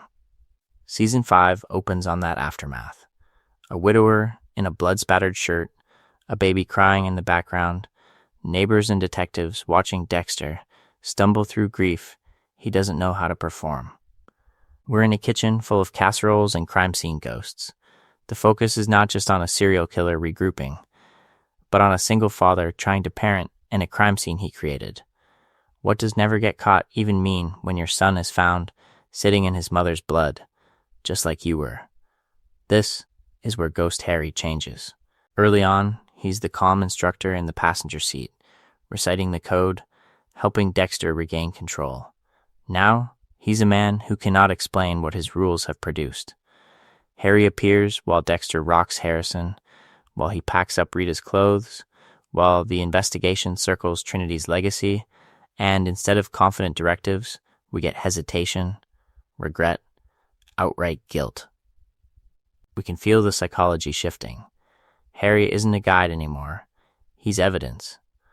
Evidence that the original architect can't justify his own design. To keep this clear, Season 5 is the first time Dexter's killings are framed not as managing an urge, but as answering someone else's pain. Enter Lumen, a woman pulled from a barrel, shaking, starved, eyes wide with the knowledge that the world is not just dangerous, but engineered to hurt her. She's not a project. She's not a monster. She's a survivor whose need for vengeance collides with the code in ways Harry never prepared Dexter for. Lumen wants names, faces, bodies on plastic. She wants the men who raped and tortured her to vanish. Dexter recognizes the pattern, sets up the kill rooms, walks her through the ritual. Stalk the target. Confirm the victims. Prepare the kill room. But the central question isn't, are they killers? It's, will this help her heal? Harry's black and white rulebook has no chapter for trauma-informed justice, no line item for help the victim sleep at night. Along the way, we watch the moral terrain tilt. Dexter isn't just scratching an itch. He's trying to repair damage someone else did, using the only tools Harry gave him. Is this still self-indulgent murder, or has it become a twisted form of therapy? When Harry's ghost objects, it often sounds less like morality and more like fear that the code is slipping out of his control again, this time through a new partner he never vetted. Each major section will show Season 5 pushing that tension harder. If Harry's code can bend to accommodate Lumen's trauma, what else can it bend around? And if it can't, if it snaps, who really pays the price this time? the monsters, the survivor, or the child, crawling through that haunted house, absorbing everything. So when Dexter opens the door to Lumen, he's not just letting a survivor into his life. He's inviting someone into the cathedral Harry built in his head, handing her a front row seat to the dark passenger and saying, essentially, watch me pray. We watch him make a choice he's never made before. He shows her the plastic, the knives, the body on the table. He doesn't drug her, doesn't erase her memory, doesn't stage an accident. Instead, he offers a deal. He'll help her hunt the men who tortured her if she follows his plan and his code. To keep this clear, this is the first time Dexter deliberately manufactures a partner who knows everything and lives. On paper, it looks like Harry's dream finally realized. A victim who can confirm the monsters deserve it. A grateful witness who sees the ritual not as horror, but as justice. The dark passenger deployed like a precision weapon, aimed only at men whose guilt is beyond dispute. If Harry's late-night lectures were ever going to produce a clean case study, this is it. The focus is not just on who dies, but on how tidy it all appears. Ghost Harry reacts like a man watching his own fantasy turn into a nightmare. At first, he's almost approving. These men are exactly the predators he trained Dexter to target. But the more Dexter lets Lumen in, the more Harry's face twists into panic. He warns Dexter that witnesses talk, that emotions cloud judgment, that sharing the secret is how control slips. We can feel the old cop inside him running an investigation in real time, cataloging every new variable and seeing only collapse at the end. And he's not wrong. Lumen doesn't just observe, she changes Dexter's psychology. She thanks him. She trusts him. She looks at the kill room and sees safety instead of terror. For the first time, Dexter's ritual is mirrored back as comfort, not monstrosity. That's intoxicating, and Harry knows it. If the central question of the code was, how do we contain this? Lumen quietly replaces it with, what if this is good? Then comes the pattern interrupt Harry never planned for. Once the last man is dead, Lumen's darkness lifts. The need to kill evaporates. She doesn't crave a new target, she wants a plane ticket. She can walk away from the knives, because for her, violence was a temporary bridge out of trauma, not an identity. Dexter is stunned. Harry, in Dexter's mind, is horrified for a different reason. Her exit exposes that his son was never wired to be saved the way he imagined. Lumen's arc makes Harry's original decision look even more tragic. Faced with a damaged child, Harry assumed the urge to hurt was a permanent destiny that needed a lifelong code. But when we see Lumen heal and leave, we're forced to ask, how many other paths did Harry refuse to even investigate? Each major section will keep pressing that wound, because Lumen proves that what Harry called destiny might have been a temporary coping mechanism he froze in place. Sentencing Dexter to live forever in the moment other people eventually escape, Lumen walks away, healed enough to imagine a future. Dexter stays behind in the same blood-stained room, and then the show drops the most brutal pattern interrupt of all. Rita in the bathtub, Harrison in the blood. The one time Dexter tried to build a life that wasn't entirely engineered around the code, the universe answered with a crime scene in his own home. And what does he do? He reaches for the knife. He reaches for the slides. His instinctive response to Rita's murder is not grief counseling, not confession, not even real withdrawal. It's a hunting montage. He goes after a random, sloppy target at the gas station, just to feel that old ritual again. Kill room plastic instead of funeral flowers. Because for Dexter, killing is the only plan that has ever given him the illusion of control, the only anesthesia strong enough to dull the pain. That's where Ghost Harry surges back in like a reflex. We watch this spectral father pacing the edges of Dexter's mind, at once scolding and steering. Don't get caught. Follow the code. Clean up the mess. The focus is not just on Harry as conscience, but on Harry as addict. He cannot imagine his son outside this system, so even in Dexter's imagination, he clings to the code as the only way to make sense of the chaos. Judge and enabler, prosecutor and defense attorney, trapped in the same failing psychology. To keep this clear, Rita's death presents Dexter with the central question Harry never faced. Maybe the code itself is the problem. Maybe turning your son into a precision instrument of murder has consequences you can't spreadsheet away. But Dexter doesn't go there. He frames it as a failure of execution. Trinity slipped through the investigation. The background checks weren't thorough enough. The surveillance was too slow. In other words, tweak the tactics, not the premise. That is pure Harry.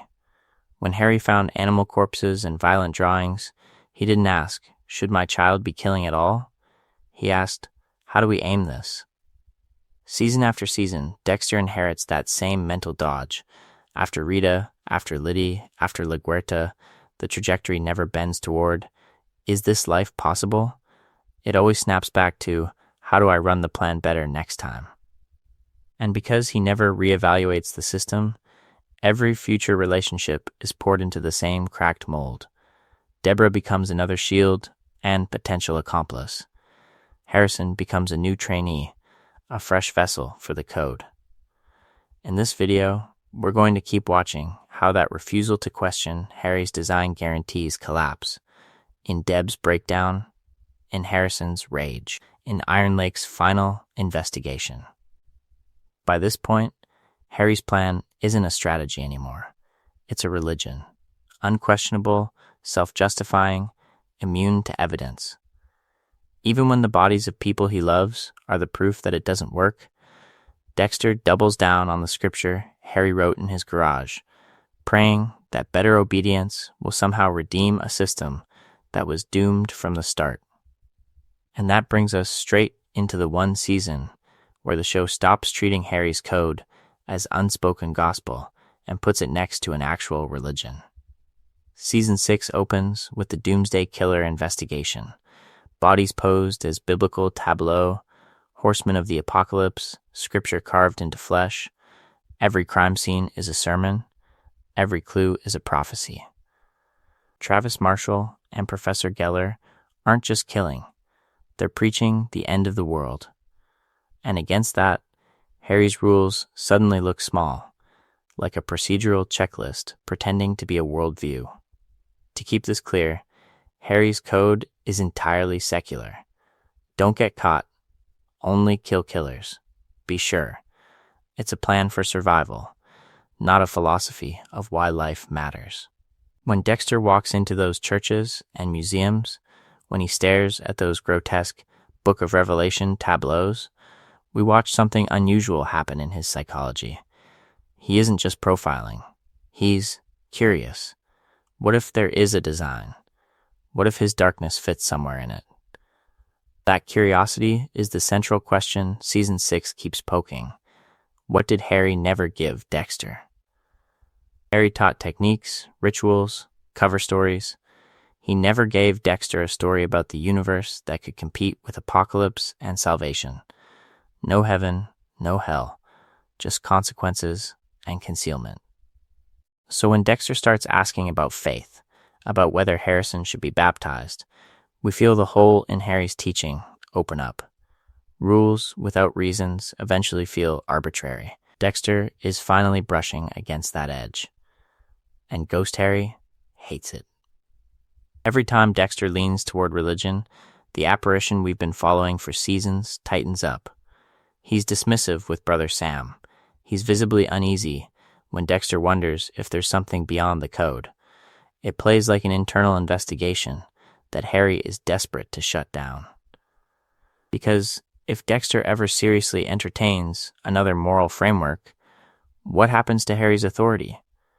What if Dexter realizes this whole structure is just one scared cop's improvisation? Enter Brother Sam, the season's quiet counter-argument. A man with a violent past, a genuine killer, who finds redemption through faith instead of through more killing. He holds a mirror up to Harry's fatalism. Harry decided Dexter could never change, that the only trajectory was managed violence. Brother Sam stands there, in the same city, with the same capacity for harm, saying, I did change. I am more than what I was. That's not just comforting spirituality, it's a direct indictment of Harry's imagination. In this video, we're going to lean on how Season 6 also starts dismantling the Morgan family myth from another angle, Deborah's therapy.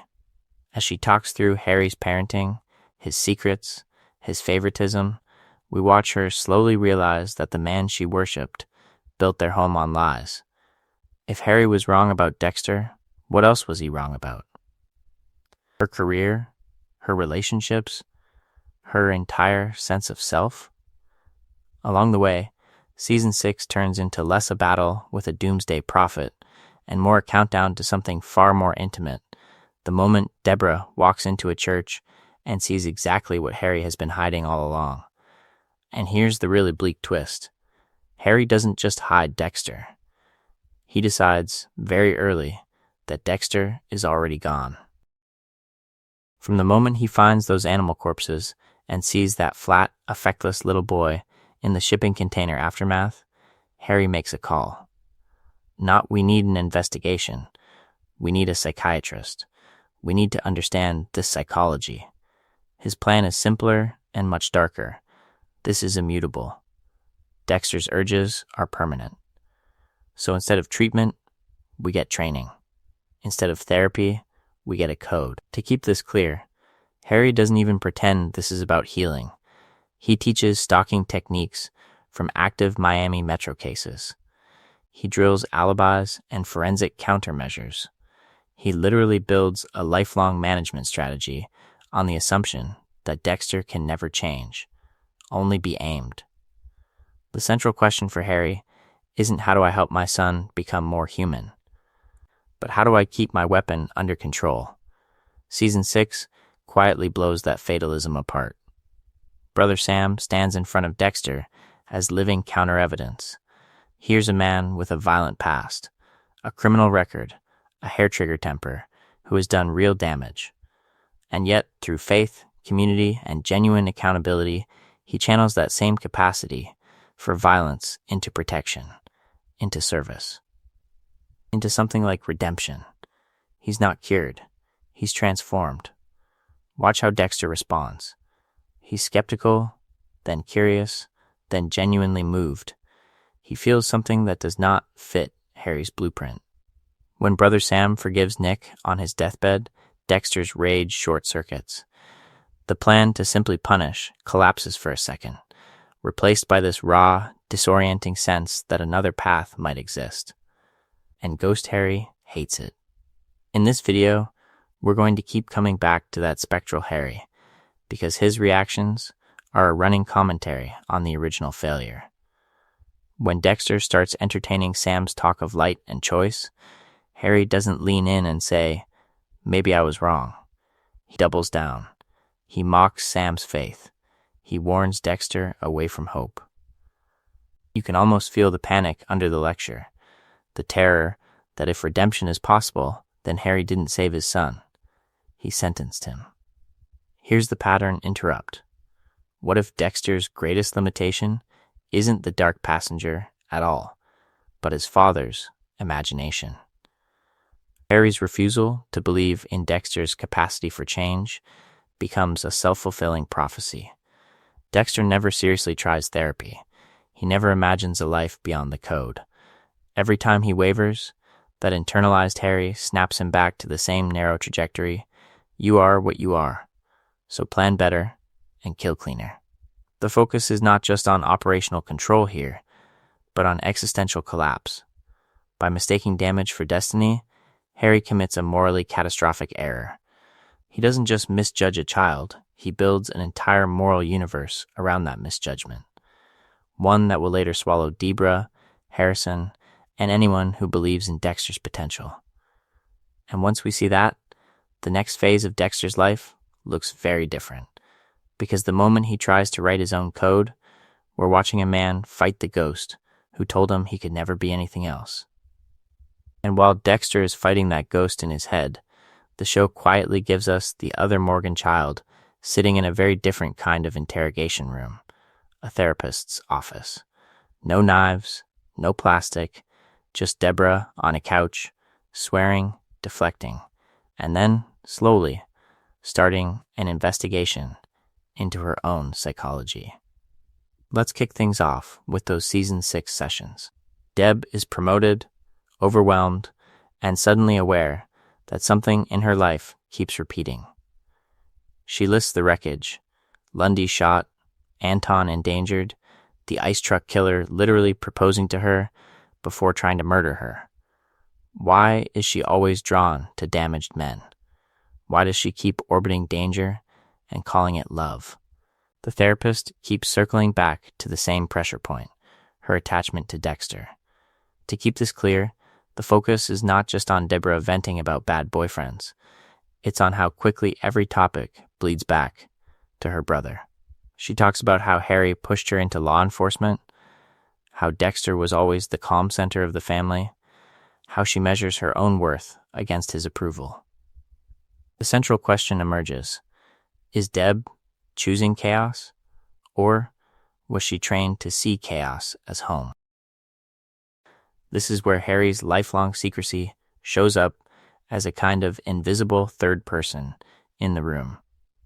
Deb doesn't know about the shipping container, about Laura Moser, about the moment Harry watched Dexter dismember a man and then went home and swallowed his pills. What she does know is that her father favored Dexter, trusted Dexter, confided in Dexter. She knows Harry made her a cop while making Dexter something else he never named. That gap warps everything. Love for Debra is already fused with hierarchy, with being the one left outside the real plan.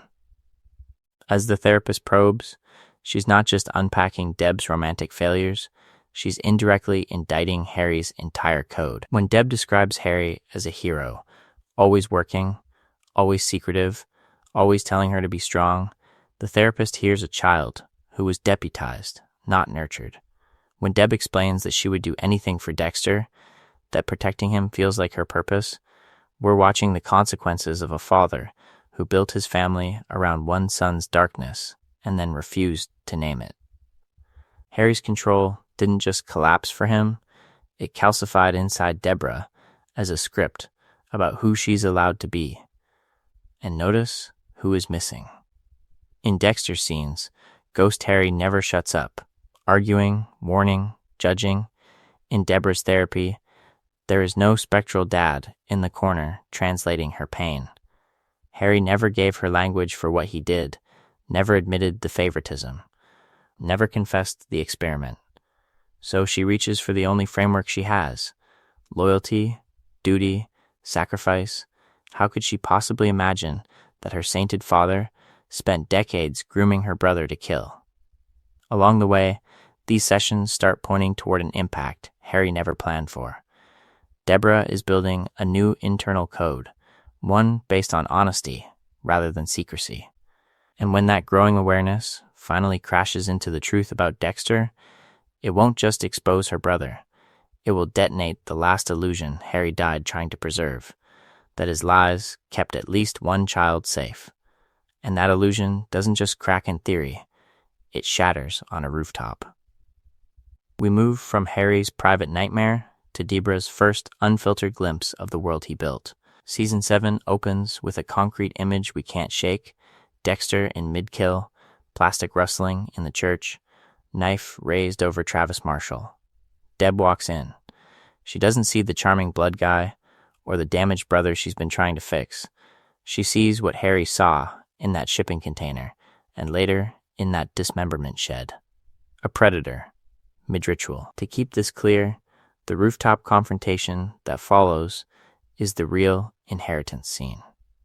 Deborah corners Dexter, demands an explanation, drags him back to that crime scene on the church roof, and forces the investigation he has spent his entire life avoiding. When she asks, "Did you kill all these people?" she's not just asking about Travis. She's asking about the Bay Harbor butcher, about every case Harry ever nudged her toward, about the code she never knew existed. And Dexter, for once, cannot hide behind the plan. He says yes. In that moment, Deb is drafted into Harry's old role. Protector, accomplice, moral arbiter. The person who knows exactly what Dexter is and has to decide whether love means turning him in or learning how to live beside the monster. The focus is not just on her horror, but on the brutal symmetry. Harry found a boy killing animals and chose to weaponize him. Deb finds a man butchering killers and has to decide whether she's going to become the new architect of containment. Ghost Harry is there for all of it, not physically, but in every argument Dexter and Deborah have about control, justice, and consequences. When Deb forces Dexter to move in with her, when she tries to monitor his nights, when she insists he stop killing and he promises to follow new rules, we're watching Harry's old decisions echo through a new caretaker.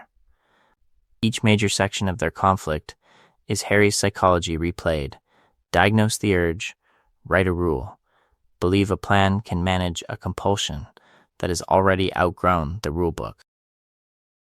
Season 7 is where Harry's code stops being a theoretical backstory and becomes a daily, suffocating reality for someone who never consented to it.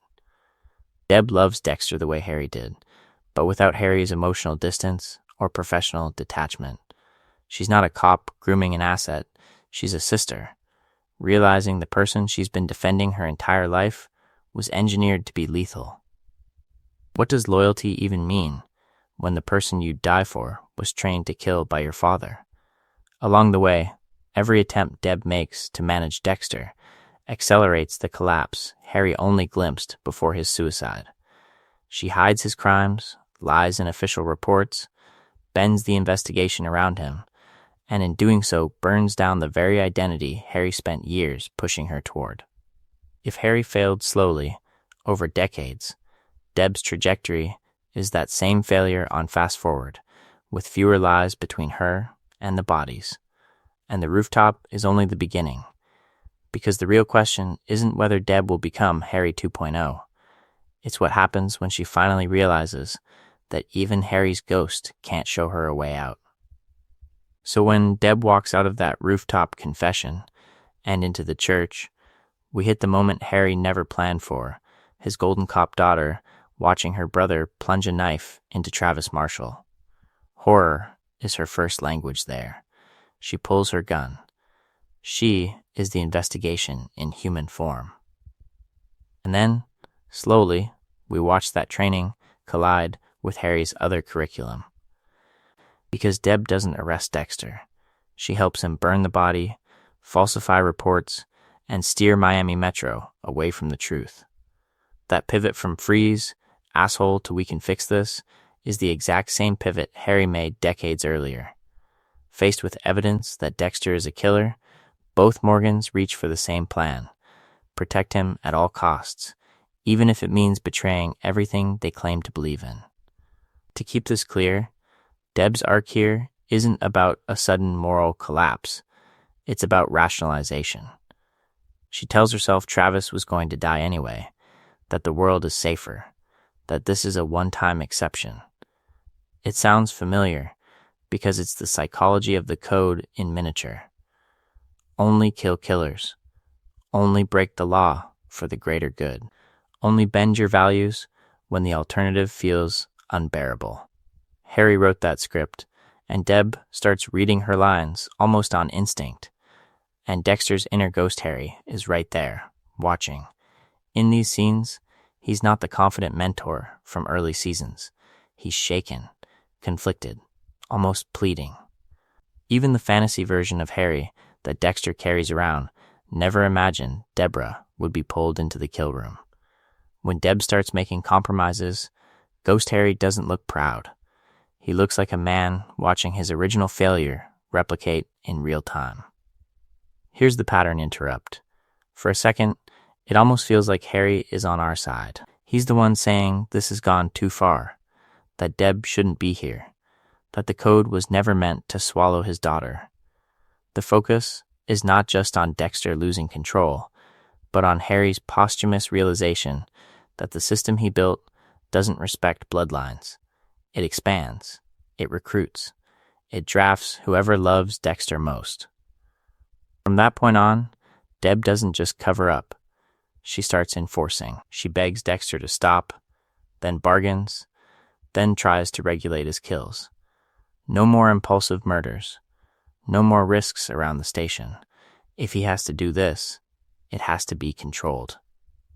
That is Harry's code in new packaging. A desperate belief that if you just adjust the rules, you can manage the monster instead of being consumed by it. In this video, we're going to keep tracking that metastasis, because by the time Deb is lying to LaGuerta, hiding evidence, and choosing Dexter over her badge, Harry's plan has fully infected her operating system. She becomes collateral damage he never accounted for, proof that the central question was never only whether the code could save Dexter. It's what happens when a bad plan survives its creator and starts writing new Morgans into its logic. And nowhere does that bad plan feel more radioactive than when we circle back to Bay Harbor. Because before Deb is lying for Dexter in Season 7, he's already built his freedom on the body of a man Harry trusted. To keep this clear, we have to go back to the shipping container, the gas cans, and James Dokes chained up like one of Dexter's trophies. Dexter's plan in Season 2 is brutal in its simplicity. The investigation is closing in, Dokes has the blood slides, and the neat, clinical life Harry designed is about to collapse. So Dexter pivots. He doesn't just run. He leans into the investigation and lets Miami Metro's own hunger for a clean narrative do the work. Planting the slides in Dokes' car, feeding the profile, letting the evidence trail point at the one cop whose instincts were actually right. Harry's code never said, frame an innocent man. But when the prime directive is never get caught, what else is that except an implied option? Leela literally lights the match by blowing up the cabin, but Dexter keeps the story alive. He lets Dokes die as the Bay Harbor butcher because the plan preserves control. Career saved. Family intact. Monster still invisible. The focus is not just on what Dexter does here, but on what Harry's training made thinkable, that another man's life and reputation are expendable infrastructure. Season 7 reopens that grave. Maria LaGuerta finds a single blood slide at the church crime scene and feels the old investigation twitch. The pattern doesn't fit Dokes. The timeline is wrong. The psychology is off. And because she actually knew James as more than the angry cop in the corner, she refuses to let the convenient story stand. Her new investigation is like a stress test on Harry's rule. How long can never get caught survive when one person refuses to accept the scapegoat? Watch Ghost Harry in these episodes. He's jittery, defensive, constantly urging Dexter to shut LaGuerta down instead of asking the central question, what does it mean that his son's survival required destroying an innocent colleague? Harry never built a clause in the code for this. No guidance for what to do when the cover-up has a face, a badge, and a grieving captain demanding the truth. Deb's reaction is the real indictment. As LaGuerta closes in, Deb learns just how deep Dexter's past cover-ups go. Dokes wasn't a tragic accident of circumstance. He was collateral in a long trajectory of protecting Dexter at all costs. Suddenly, Deb isn't just lying in the present. She's inheriting decades of rot Harry started, realizing that by choosing Dexter, she is also choosing the injustice done to Dokes. By the time LaGuerta ends up in that shipping container, framed as the new problem to eliminate, Harry's operational mantra is fully exposed. never get caught doesn't just mean outsmarting investigations. It means other people will be sacrificed, lives, careers, reputations, so that Harry's experiment can keep walking free. By the time Lagerta dies in that container, framed as just another obstacle, we've watched Harry's code graduate from damage control to full-blown cover story. Season 7 ends with Deb sacrificing justice to protect Dexter. Season 8 asks a quieter, more unnerving question. What happens when even Harry's ghost stops believing in the plan? We open on Dexter months later, and the contrast is brutal. No frantic investigation hanging over him. No Dokes, no Miguel, no Trinity. Just a man on autopilot. He's efficient at work, present with Harrison, even playing the single dad routine. But emotionally, he's flat. Numb, the kill ritual is still there. The plastic, the knives, the blood slides. But the urgency is gone. It's muscle memory. And Ghost Harry reflects that. He appears less, interrupts less, and when he does, Dexter brushes him off like background noise. The father who once barked orders is now a half-faded conscience Dexter can mute at will. To keep this clear, Season 8 doesn't just continue the trajectory, it rewrites the origin story. Enter Dr. Evelyn Vogel. She walks into Miami Metro with a stack of brain scans and an unnerving calm, and suddenly Harry isn't the lone architect of the code anymore. Vogel claims she helped design it. She calls Dexter her creation. Those simple lines detonate years of implied mythology. Harry wasn't just a desperate cop father improvising in the dark. He was taking professional advice, following a framework developed by someone studying psychopaths like a lab project. In this video, we're going to lean into that reframing, because the consequences are huge. If Harry went to Vogel, that means he doubted himself. He sought outside help, he walked into a room, admitted his son had bloodlust, and let a stranger participate in shaping Dexter's entire psychology. What does that do to the image of Harry as the solitary mastermind holding the line? It exposes him as a man overwhelmed, outsourcing the hardest moral decisions to someone with her own agenda. And Vogel absolutely has an agenda. She doesn't talk about morality. She talks about function, safety, utility. The code becomes less an anguished father's attempt at ethics and more a joint experiment in risk management. The focus is not just on stopping Dexter from getting caught, but on keeping a controlled predator in circulation. Harry, who once seemed like the only adult in the room, now looks like a collaborator in something he never fully understood. Each major section will dig deeper into that collapse, but Season 8 is where the scaffolding really shows. As Dexter starts imagining a life beyond Miami, beyond the bloodroom and the lab, Harry's voice doesn't rise to stop him. It thins out. It questions, then trails off. The central question shifts from will Dexter follow the code to what happens when the code's author no longer has authority, because once Harry's presence fades to a whisper, what's left to stop the final unraveling when another voice tries to take his place? And right when that silence opens up, the show drops a new voice into the vacancy, Dr. Evelyn Vogel. The woman who walks in, claiming she didn't just know about the code, she helped write it. Suddenly, Harry isn't the lone architect of Dexter's life. He's part of a clinical team. Let's kick things off with Vogel's central claim. In Season 8, she tells Dexter she worked with Harry, that together they designed the code as a management plan for a young psychopath. She has his childhood drawings. She has tapes of their sessions. She speaks about Dexter like a case file that grew up and learned to talk back. To keep this clear, the revelation reframes everything we thought we knew. Those late-night driving lessons, those rules about only killing killers, were not just a father's desperate improvisation. They were a treatment protocol. In this video, we're going to keep coming back to this idea. Once Vogel appears, Harry stops looking like a tragic dad and starts looking like someone who chose to medicalize his son instead of actually helping him. He doesn't take Dexter to a range of therapists.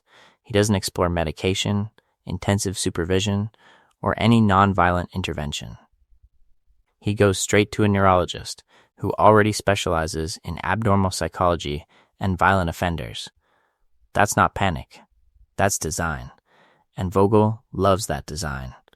She calls Dexter her perfect psychopath, the success story that justifies her whole career. No guilt, no doubt, just fascination. Her perspective doesn't challenge Harry's fatalism, it amplifies it. Where Harry says, "This is what you are, and we have to control it," Vogel says, "This is what you are, and it's beautiful when properly directed." How do you argue for change when the experts in your life are busy admiring the problem? Here's the pattern interrupt. Imagine if we stripped away the murders and just described the plan. Two adults identify a child with violent impulses. They decide the child's nature is fixed. Instead of trying every possible avenue to reduce harm, they collaborate to channel that violence into socially useful targets, then congratulate themselves when the body count stays hidden. If we heard that in an ethics lecture, would anyone call it love? The focus is not just on the killings themselves, but on the ethical collapse underneath the investigation, like language Harry and Vogel use. Risk factors. Triggers, safeguards. They talk about Dexter the way cops talk about a crime scene, as if enough analysis can make the blood morally clean. The consequences are brutal. A child who internalizes that his only path to belonging is to become the perfect executioner his creators imagined. Each major section will keep showing how Harry's plans fail, but this partnership makes one thing clear. The code was never purely an act of sacrifice. It was also about control, about curiosity, about proving a theory.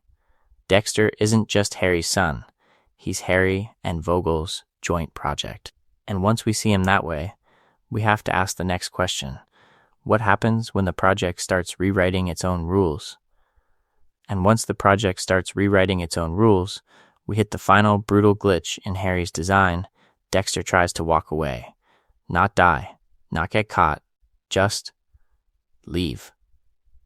In Season 8, we watch him sketch out a plan Harry never prepared him for, an exit strategy. Dexter standing on the pier with Hannah and Harrison. Dexter scrolling through real estate in Argentina. Dexter imagining a life where the only knives in his hands are in a kitchen, not a kill room. These aren't idle fantasies, they're logistics. New passports. Goodbye to Miami Metro. A hard cut from blood spatter to domestic anonymity. For the first time, his trajectory points away from the table. But to keep this clear, that dream is already at war with the identity Harry built. Harry didn't raise a man who happens to kill. He raised a killer who happens to pass as a man.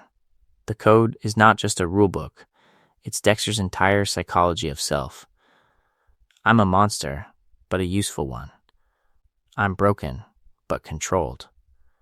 Where in that narrative is there room for TA meetings and beach vacations? What does the dark passenger do in coach on a flight to Buenos Aires? We feel that tension every time Dexter tries to step back. He deletes evidence, lets Saxon live a little longer, tells himself he's done. Then, a body drops.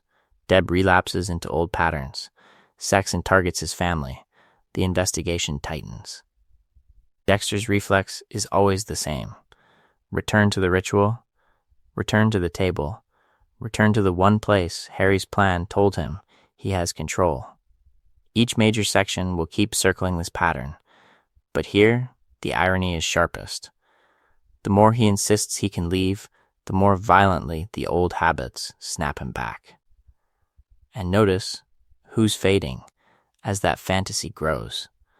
Ghost Harry, who once narrated every decision, starts to glitch out of the story.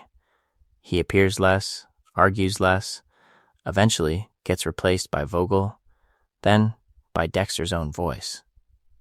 It's like Dexter's subconscious is admitting what Harry never wrote into the code.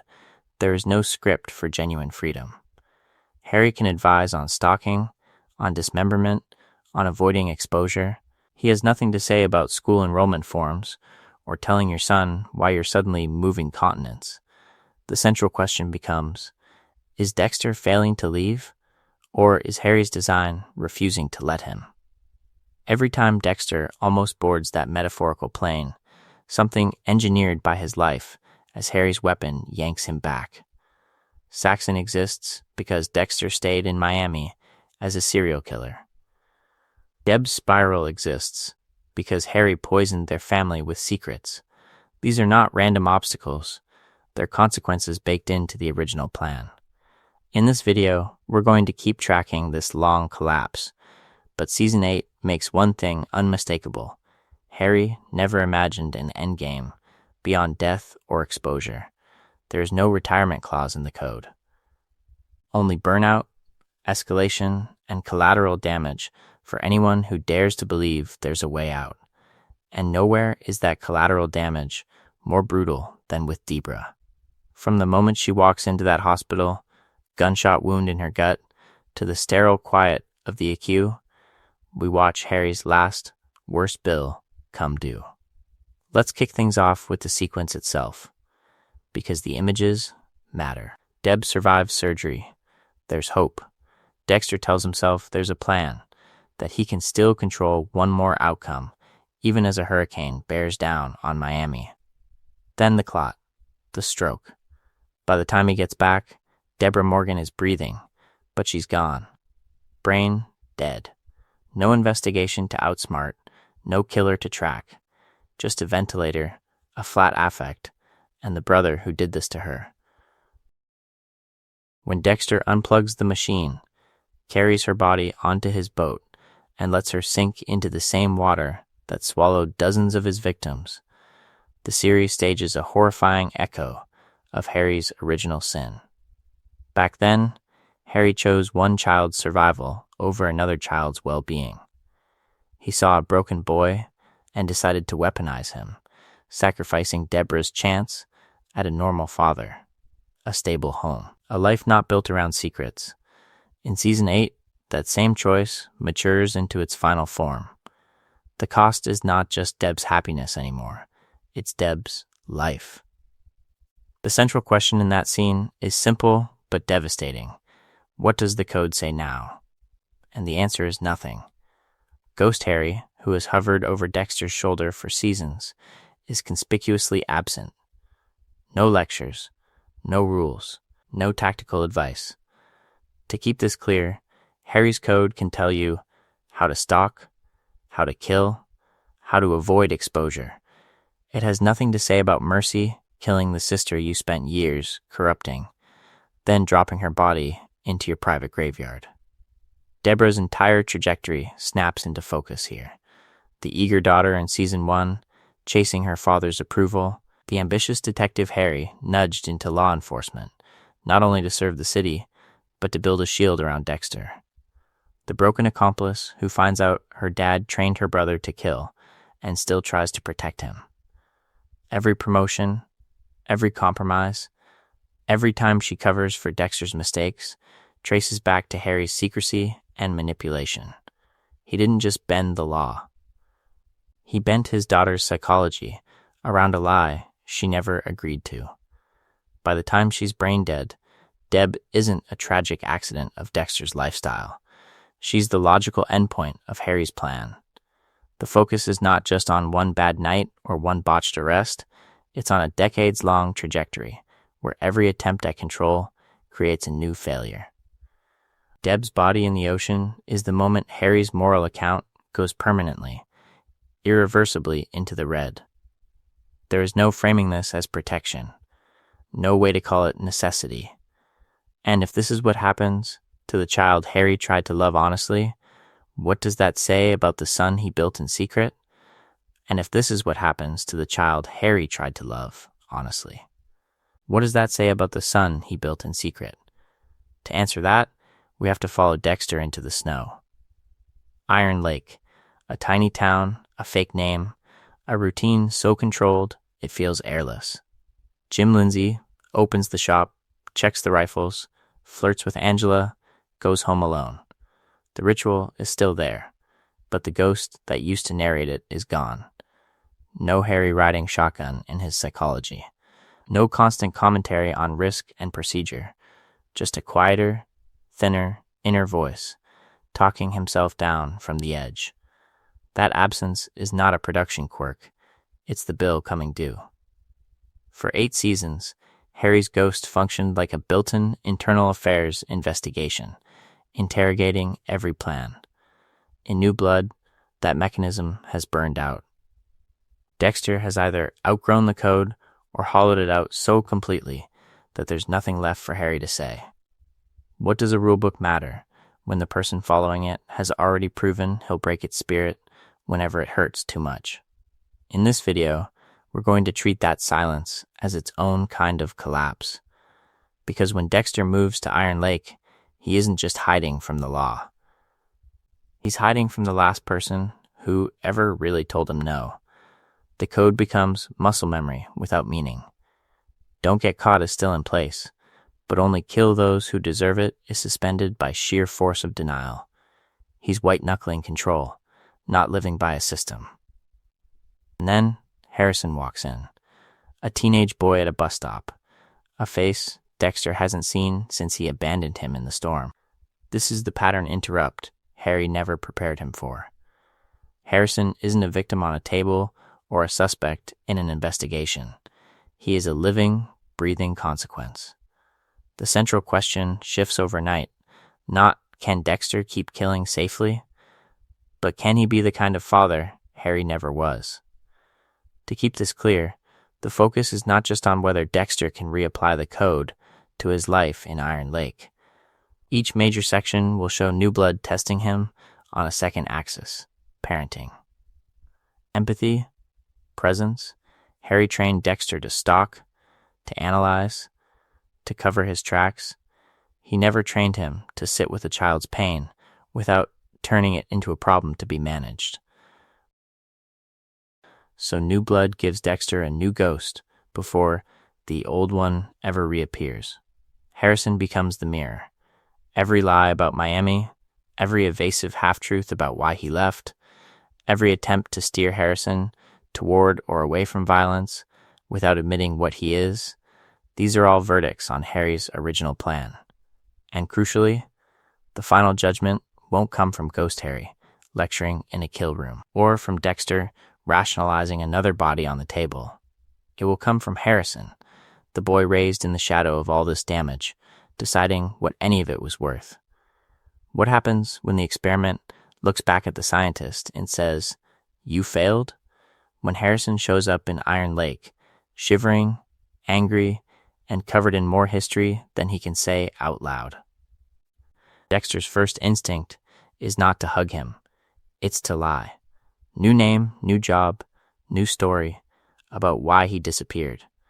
The plan is painfully familiar. Protect the boy by hiding the man. In this video, we're going to see how that reflex is Harry's ghost speaking through Dexter one more time. Harry hid the truth about Laura Moser. He hid the blood, the shipping container, the animal killings, even the code itself behind euphemisms and half-explanations.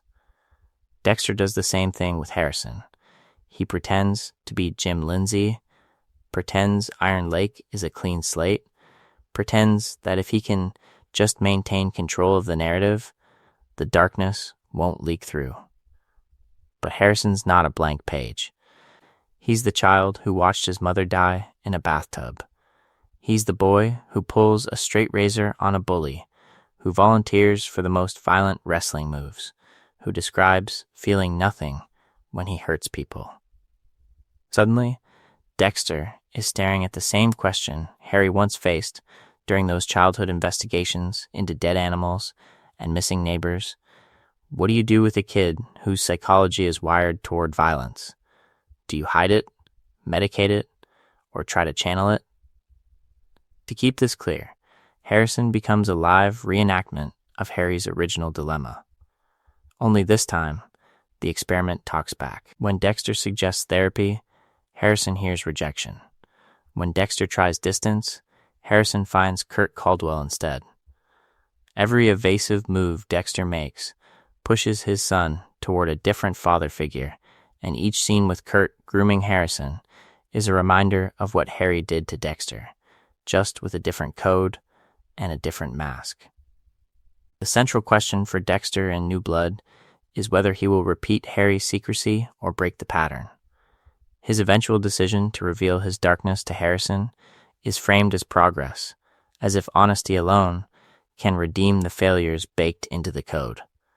He walks Harrison through the dark passenger, through the ritual, through the logic that we only kill killers, as if he's offering a terrible inheritance, but doing it the right way this time. But listen to the language. Even in this moment of radical transparency, Dexter can't step outside Harry's script. He uses the same metaphors, the same rules, the same idea that violence can be domesticated if you just follow the procedure. The focus is not just on what Dexter admits, but on how he admits it. He is rejecting Harry by including Harrison, yet echoing Harry by turning that confession into a recruitment pitch. And this is where the plan collapses. Dexter wants to be a better father than Harry, but the only toolkit he has is Harry's, the code, the dark passenger, the fantasy of controlled killing. He can narrate his feelings, but he cannot model vulnerability without immediately steering back to justification.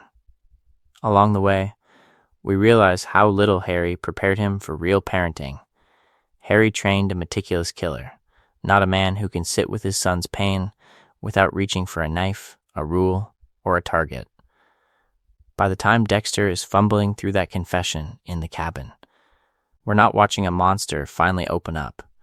We're watching a man so thoroughly shaped by Harry's failed plan that even his attempt at honesty becomes another ritual, another controlled scene, another kill room in disguise. And Harrison, once again, is the one who has to decide what any of this is worth. And in that decision, Dexter reaches for the only template he's ever had, Harry's. If the confession in the cabin is the emotional bait, the next move is the real plan. He doesn't just want Harrison to understand him. He wants Harrison to join him.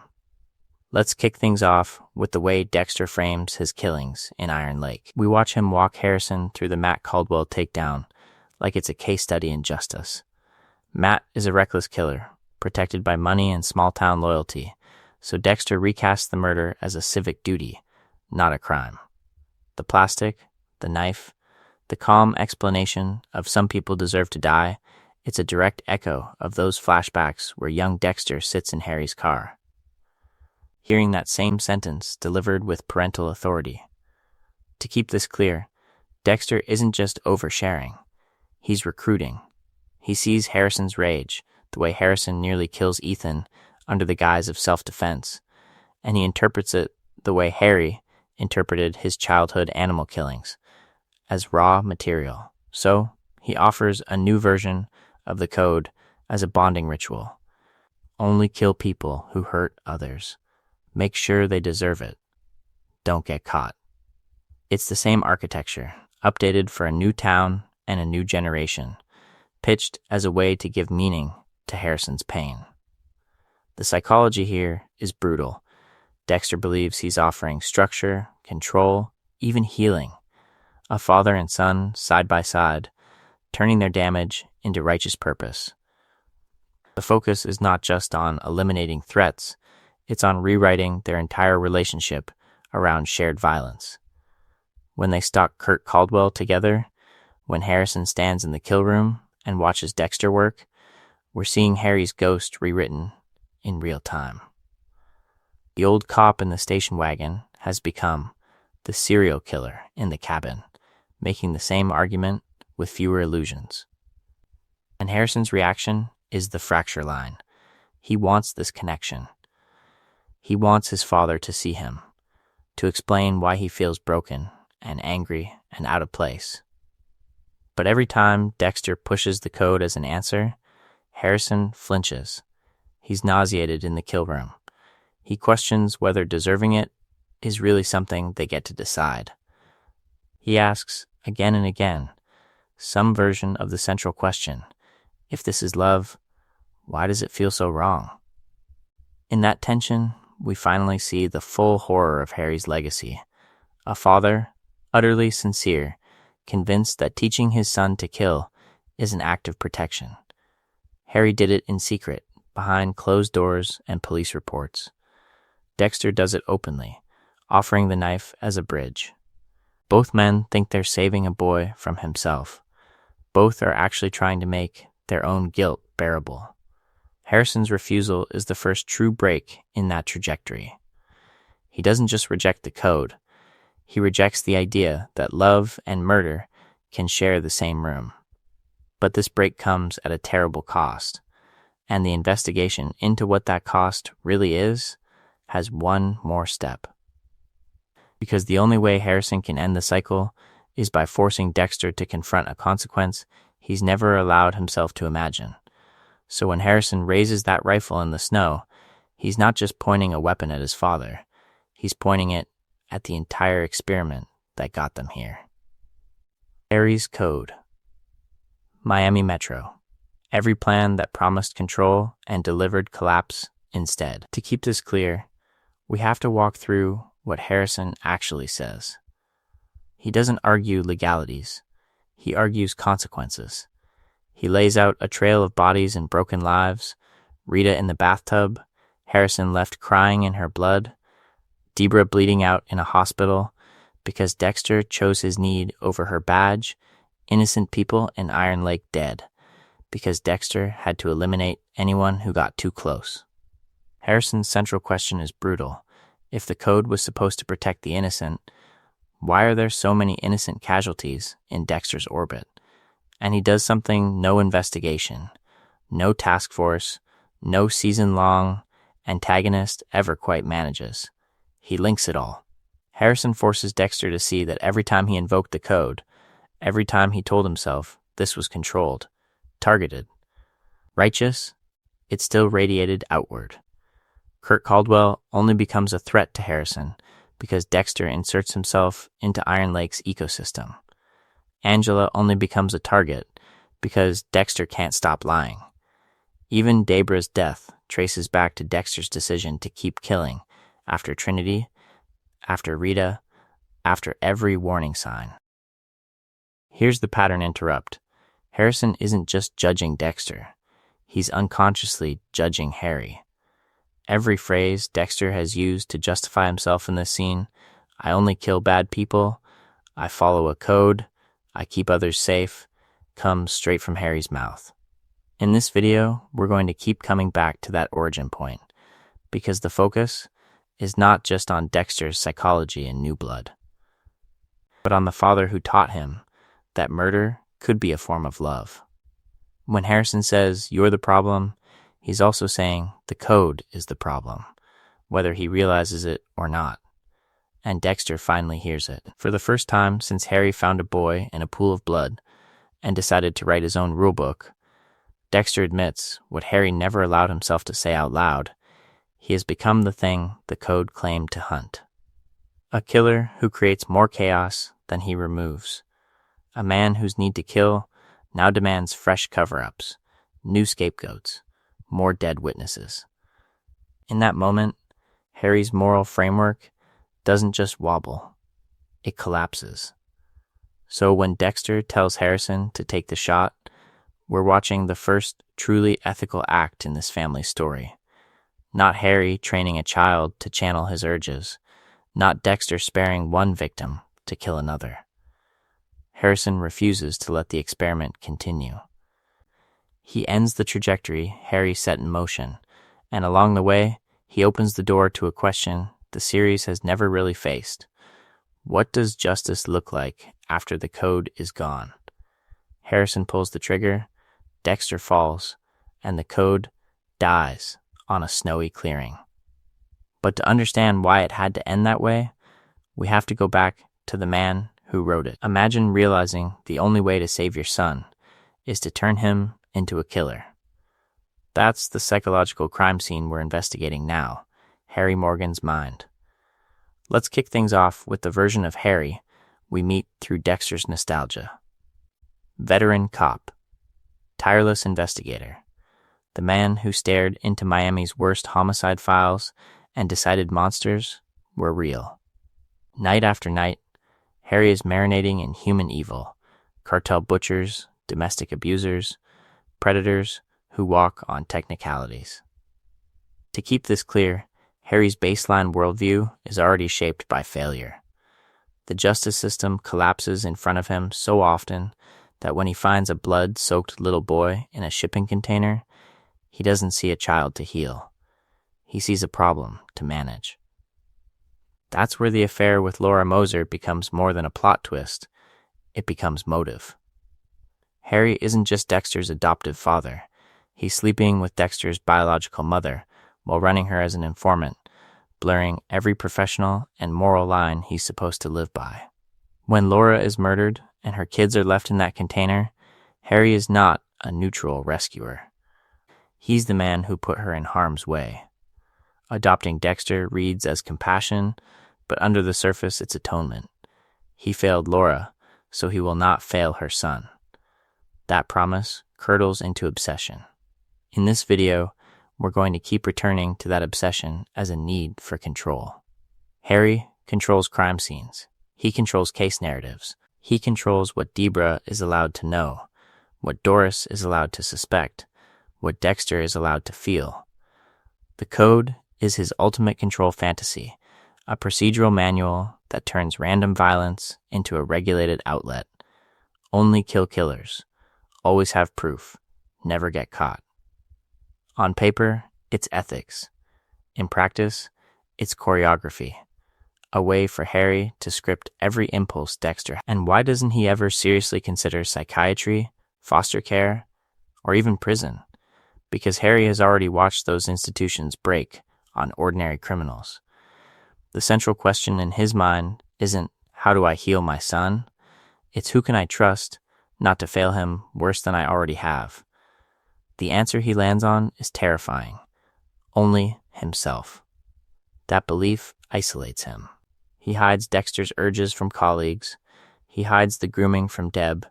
He hides his own terror from Dexter, who only sees a confident teacher, not a panicking father.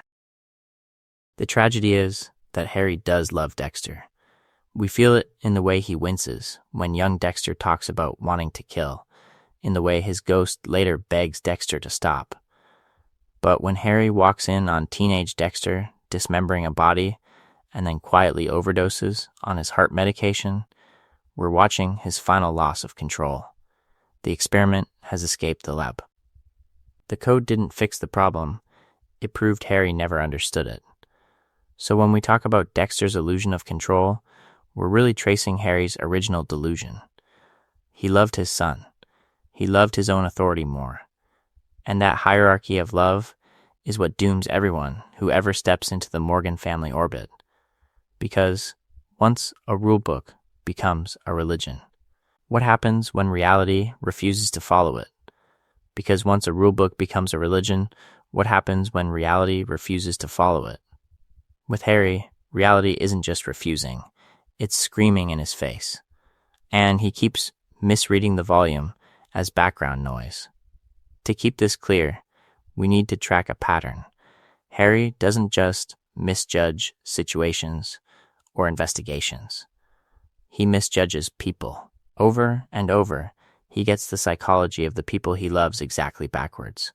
And every plan he builds on those blind spots is doomed before it starts. Let's kick things off with Dexter. Harry decides early that Dexter is a monster who can never really feel, so the code is framed as containment, not connection, only kill killers, never get caught, follow the rules, and you'll be safe. But we watch Dexter grieve Rita, ache for Hannah, cling to Harrison, and spiral when Deborah is hurt. The central question becomes, What if the one thing Harry was sure didn't exist in Dexter, real attachment, is actually the most powerful force in his life? Because Harry never accounts for that, he trains Dexter like a machine. Stalk the target, confirm the victims, prepare the kill room. There's no chapter on what to do when your son falls in love with someone you would have put on the table. No clause for what if my weapon grows a conscience. So when Dexter's emotions finally override the code, that's not a glitch in Harry's design. That is the design failing at its core premise. Then there's Debra. Harry looks at his daughter and sees a problem he can solve with a badge. He pushes her into law enforcement, praises her career, dangles approval like a promotion. He assumes that if she rises through the ranks, the lack of honesty at home won't matter. But Debra's real need is brutal transparency. Why is Dexter the favorite? Why are there secrets in every room of this house? Why won't anyone just say what's actually going on? Harry withholds that validation, then uses her job as extra cover for Dexter. It's not just emotional neglect, it's instrumentalizing his own daughter. So when she eventually learns Harry groomed her brother to kill, the collapse we see isn't sudden. It's the delayed consequence of decades of misreading what she was actually asking for. And under all of this is Laura Moser. Harry has an affair with Dexter's biological mother, rescues Dexter from her murder, then buries the truth of that connection. He treats Laura as a liability to be hidden, not a trauma to be processed. Yet Laura is the origin point of Dexter's psyche, the shipping container, the chainsaw, the blood. By hiding Dexter's parentage, Harry thinks he's protecting him from pain. In reality, he's guaranteeing that pain will resurface without context, weaponized by Brian, by the ice truck investigation, by every flashback Dexter can't quite decode. Why does Harry keep doing this? Because vulnerability terrifies him. He prefers clear labels: monster, victim, cop. Dexter is the monster he can manage. Debra is the cop he can deploy. Laura is the victim he can't save, so he erases her. The focus is not just on his moral compromises, but on his refusal to sit in ambiguity, to admit that people don't stay in their assigned boxes. Each major section of Harry's life follows the same trajectory. He writes a code for someone he doesn't really understand, enforces it like scripture, then watches in horror when they act like human beings instead of categories. His suicide after seeing Dexter dismember a body isn't just about the gore. It's about the shattering realization that his monster feels, that his cop daughter has been used, that his victim lover haunts everything. And that's the through line. Every operational failure, every relational fracture, every existential collapse in Dexter's story is built on Harry's original misperception of who these people are.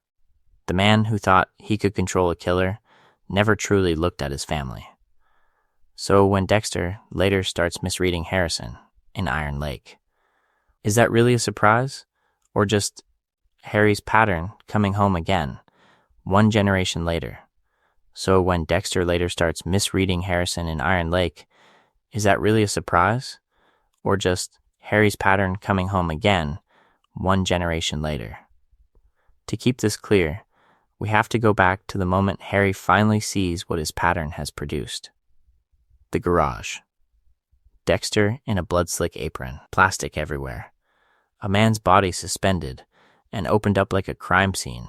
Harry didn't investigate, he created. We watch Harry step in, and the performance drops. No cop bravado, no confident architect of the code, just a father staring at his son, calmly dismembering a human being. That image is the real end of the plan, not the overdose, not the funeral. That instant where Harry's face shifts from shock to nausea to a kind of existential terror. This is the investigation he never ran on himself. For years, he's framed the code as control, as a way to keep Dexter and the world safe. In that garage, he finally confronts the operational reality. He didn't manage a monster, he trained one. And then, quietly, he chooses his exit. Later, we're told Harry overdosed on his heart medication. The show never puts a gun in his hand or a note on the table, but the implication is loud. This is not a random medical failure. This is a cop who has spent his life controlling scenes, evidence, and narratives, deciding the one variable he can still manage is his own presence. Harry can't undo the code. He can't unteach Dexter forensics, stalking, disposal. He can't confess to Doris, can't explain to Deborah why her whole childhood was built around a lie. But he can remove himself before the consequences fully surface. That overdose is his final act of control. If he can't live with what he's made, he won't live to see it escalate. Is that sacrifice, or is that surrender dressed up as tragedy? The focus is not just on Harry dying, it's on what he leaves behind. Dexter and Deborah don't get an explanation, a reckoning, or even a flawed apology. They get a sainted memory, a ghost. An idealized Harry that Dexter later weaponizes as his conscience, a spectral supervisor who keeps justifying the same failing plan. Pattern interrupt. Imagine if Harry had stayed. Imagine a real confrontation, an investigation into his own code, therapy instead of training, confession instead of overdose. The entire trajectory of the series shifts. Instead, his absence hardens into doctrine. Dexter turns Harry's silence into permission. Deborah turns Harry's pedestal into self-loathing. In this video, we're going to keep tracking how that absence echoes. But we need to name what Harry's death actually is. It's not a noble man falling on his sword to protect his kids. It's a man walking off stage so he never has to watch the collapse. Harry doesn't die cleaning up his mess.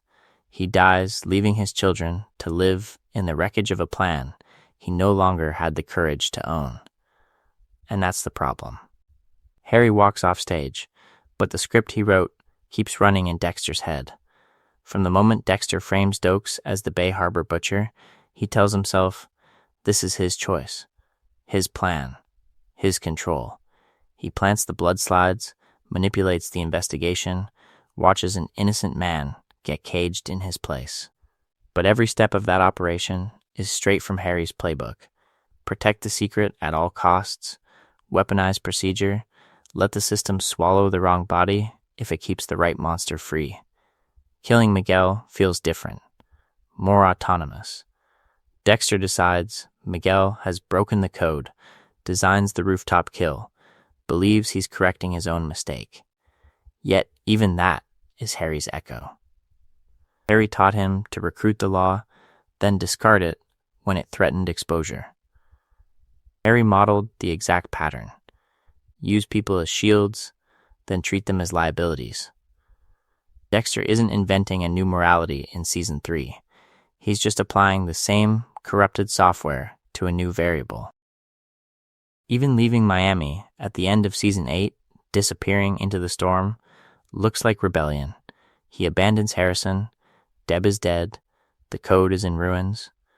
It feels like Dexter finally stepping outside Harry's design. But why does he vanish into isolation instead of facing consequences? Because Harry's training never included accountability. It only ever included evasion. The self-imposed exile is just the code, with the volume turned down. To keep this clear, we have to talk about Ghost Harry. That internal specter isn't a quirky narrative device. It's a psychological leash. He appears at crime scenes, in kill rooms, in Dexter's kitchen, constantly pulling him back to the boundaries of the code, even when those rules no longer map onto reality. Deb is bleeding out in a shipping container.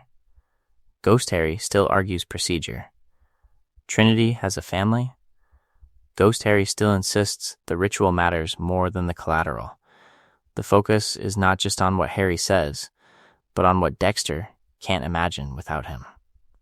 Every time Dexter tries to improvise, He argues with a man who isn't there. That's not freedom. That's conditioning reenacting itself. New Blood finally breaks this pattern. No ghost Harry. No narrated code. Dexter in Iron Lake is operating off fragments, old instincts, half-remembered rules, and a decade of pretending to be normal. And what happens the first time he kills outside Harry's framework? Matt Caldwell dies on a whim, in a panic, with no real investigation, no proof, no moral calculus beyond irritation and anger. The cover-up is sloppy. The lies to Angela are impulsive. The trajectory is steeper, faster, dumber. The central question becomes brutal. Was Harry restraining Dexter, or was he the only thing giving Dexter's violence any shape at all? Because Harry's greatest crime might not be training a killer. It might be convincing that killer he had no choice. He tells young Dexter he was born in blood, that the dark passenger is inevitable, that the code is the only thin line between order and collapse. He doesn't offer therapy, or uncertainty, or the possibility of change. He offers fate. And if your entire moral universe is built from someone else's panic and fatalism, how much of your life is really yours? How do you ever walk away from a plan you were told was the only plan that could keep you human? So when we ask whether Dexter ever had a real choice, we have to zoom out and look at the architect. Because Harry doesn't just make one catastrophic decision, he builds an entire operating system of control, and then watches, helpless, as it crashes in slow motion. To keep this clear, think of Harry's life as a sequence of plans, each one meant to contain the last. First, the diagnosis. He decides young Dexter is emotionless, a born predator, not a traumatized child. That single label justifies everything. Instead of therapy or genuine investigation into Dexter's psychology, Harry designs the code: only kill killers, never get caught, always have proof. It feels precise, almost noble. It is actually meticulous grooming. From there, the plans multiply. He hides Brian, literally separating the brothers and burying half of Dexter's origin story. Operationally, it works for a while. Existentially, it's a time bomb. Season 1 is that bomb going off. The ice truck killer doesn't just taunt Dexter. He is the living receipt for Harry's decision to save one boy and abandon the other. Then, Harry weaponizes Deborah's career. He nudges her into law enforcement, not because he believes in her, but because a cop daughter is the perfect shield for a serial killer son. Deb thinks she's chasing her father's approval. Harry is building perimeter security around Dexter. By the time she learns the truth, that protection detail has mutated into lifelong resentment, identity collapse, and the slow erosion of every relationship she has. Operationally, Harry's system fails in spectacular fashion. The Bay Harbor Butcher investigation is literally constructed from Dexter's trophies, the blood slides Harry taught him to keep. Dokes closes in on pure instinct, the kind of human variable the code never accounted for. Trinity is even worse. Harry's rules produce a man who can stalk, kill, and compartmentalize, but not one who can see the human cost before Rita ends up dead in a blood-filled bathtub, mirroring the very trauma Harry was trying to outrun. Relationally, the damage is total. Rita dies, believing she married a stable man. Deborah discovers that her father's favoritism was never about love, only logistics. Colleagues and lovers become collateral in a plan they never consented to. Each season escalates the cost, from secret animal killings behind a shed to spouses, siblings, and coworkers dying, because Harry once decided that channeling evil was safer than confronting it. And existentially, the collapse starts with Harry himself. He walks in on Dexter dismembering a body, finally seeing the unfiltered result of his experiment, and he cannot live with it. The overdose is his verdict on his own code. Years later, Harrison delivers the sequel, Faced with the legacy Harry engineered, he judges Dexter unfit to live and pulls the trigger. In this video, we're going to keep seeing Harry's ghost, but not as a wise mentor. It's Dexter's internalized trauma, replaying the same failed logic long after the man is gone. The central question is no longer how will Dexter get away with it. It's how far will Harry's original mistake spread, and the most disturbing part is who it reaches next. So if Harry's original mistake is the engine of this whole collapse, we have to stop and ask the uncomfortable thing. What does that make Harry himself? Mentor? Monster? Or just a man who ran out of courage? The central question isn't only what did he do? It's how do we classify it when a father turns his son into a weapon and calls it protection? To keep this clear, there are three main ways people read Harry. First, the desperate hero. The cop who walks into a shipping container, sees what was done to a 3-year-old Dexter, and decides the system will never be enough. He adopts the boy. He studies his psychology. He designs the code as a plan to control the urges he believes are inevitable. Only kill killers, never get caught, always have proof. In that frame, Harry is the only adult who doesn't abandon Dexter. He gives him a script, a structure, a way to survive. Then we flip the angle, and the same scenes look like something else. Harry as villain, a police officer who discovers his foster son is killing animals, and, instead of getting real psychiatric help, starts a private training program. He teaches Dexter stalking, forensics, disposal. He builds a secret curriculum in murder while wearing a badge. He lies to Doris. He lies to Deborah. He even hides Dexter's true parentage and his affair with Laura Moser, folding Dexter's entire identity into layers of police corruption and personal guilt. That's not just a failed safeguard. That's grooming. And beneath both readings, there's a quieter one.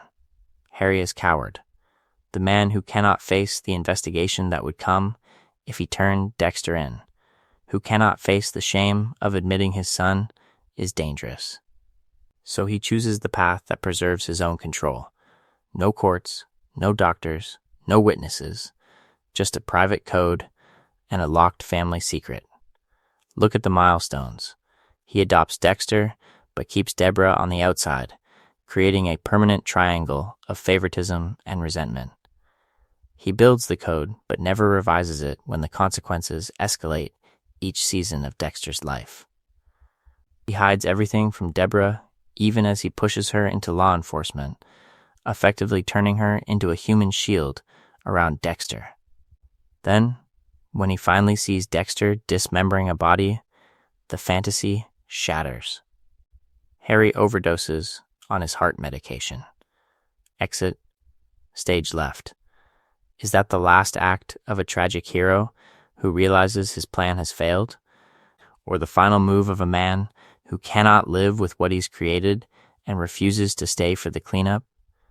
Because Harry does love Dexter. We feel it in the car lessons, the weary talks, the fear in his eyes. But love doesn't erase the bodies on Dexter's tables, or the alternatives Harry never seriously tests. At what point does a protective father become an accomplice? When he writes the code? When he watches the first body drop? Or only when Deborah's life is on the line and he's not there to intervene? In this video, we're going to keep pressing on that threshold, because how we judge Harry shapes how we judge Dexter. So where do you land right now? Hero, villain, or coward? Hold that thought, because in the next section, we're going to see how Harry's choice infects every relationship Dexter ever tries to build, and how long it takes before someone finally refuses to play by Harry's rules. So now it's your turn to sit in Harry's chair for a second and make a call he never could. When you look at the full trajectory of his plan, is Harry Morgan a hero, a villain, a tragic coward, or something messier in between? Not in the abstract, in the investigation of specific moments. Which exact scene sealed it for you? Was it young Dexter in that shipping container, being rescued into a future Harry has already decided for him? Harry walking a teenage Dexter through the code like it's driver's ed instead of meticulous grooming? Or that night in the shipping yard when Harry sees Dexter dismembering a body and realizes the thing he tried to control is now bigger than him, and then quietly overdoses rather than face the consequences? Drop your verdict in the comments and anchor it to a scene. Name the episode, the season, the line. The focus is not just on what you think of Harry, but on what image burned that judgment into place for you. Along the way, we want to hear how your view shifts if you rewatch the series through Harry's eyes. Go back to those early seasons and ask, at each fork, where could he have chosen differently? When he discovers Dexter's animal killings, should he have gone to a psychiatrist instead of a kill room? When he trains Dexter in forensics and cover stories while still a cop, is that desperate love or calculated self-deception? Tell us the moments where, if Harry had taken one different path, you think the entire collapse of this family could have been avoided. Because in this video, we're going to keep using the same analytical lens going forward. The plan, the categories of failure, the psychology underneath. To keep this clear, every character we tackle next will get the same treatment Harry and Dexter did. Operationally, where did their plan break? Relationally, who did they lose? Existentially, what lie about themselves finally stopped working? So who do you want on the table next? Debra, whose entire identity as a cop is built on a father who lied to her face. Rita, whose fantasy of a safe family life gets detonated by secrets she never chose. Harrison, who inherits not just a code, but a generational pattern of people trying to control darkness with rules. Tell us whose plan completely fell apart that you want dissected next, and we'll build the next breakdown around that collapse. Each major section will keep drilling into intention versus outcome, love versus damage, control versus fallout. Think of the comments as the writer's room for this series. You point us to the scenes, the seasons, the fractures we need to put under the microscope. And one last question to leave hanging over all of this. Harry thought he could write rules to contain the darkness and walk away clean. Who else in TV or film made that same mistake and paid the price? Tell us which characters tried to live by a code they thought would save everyone, and instead lit the fuse that destroyed their world.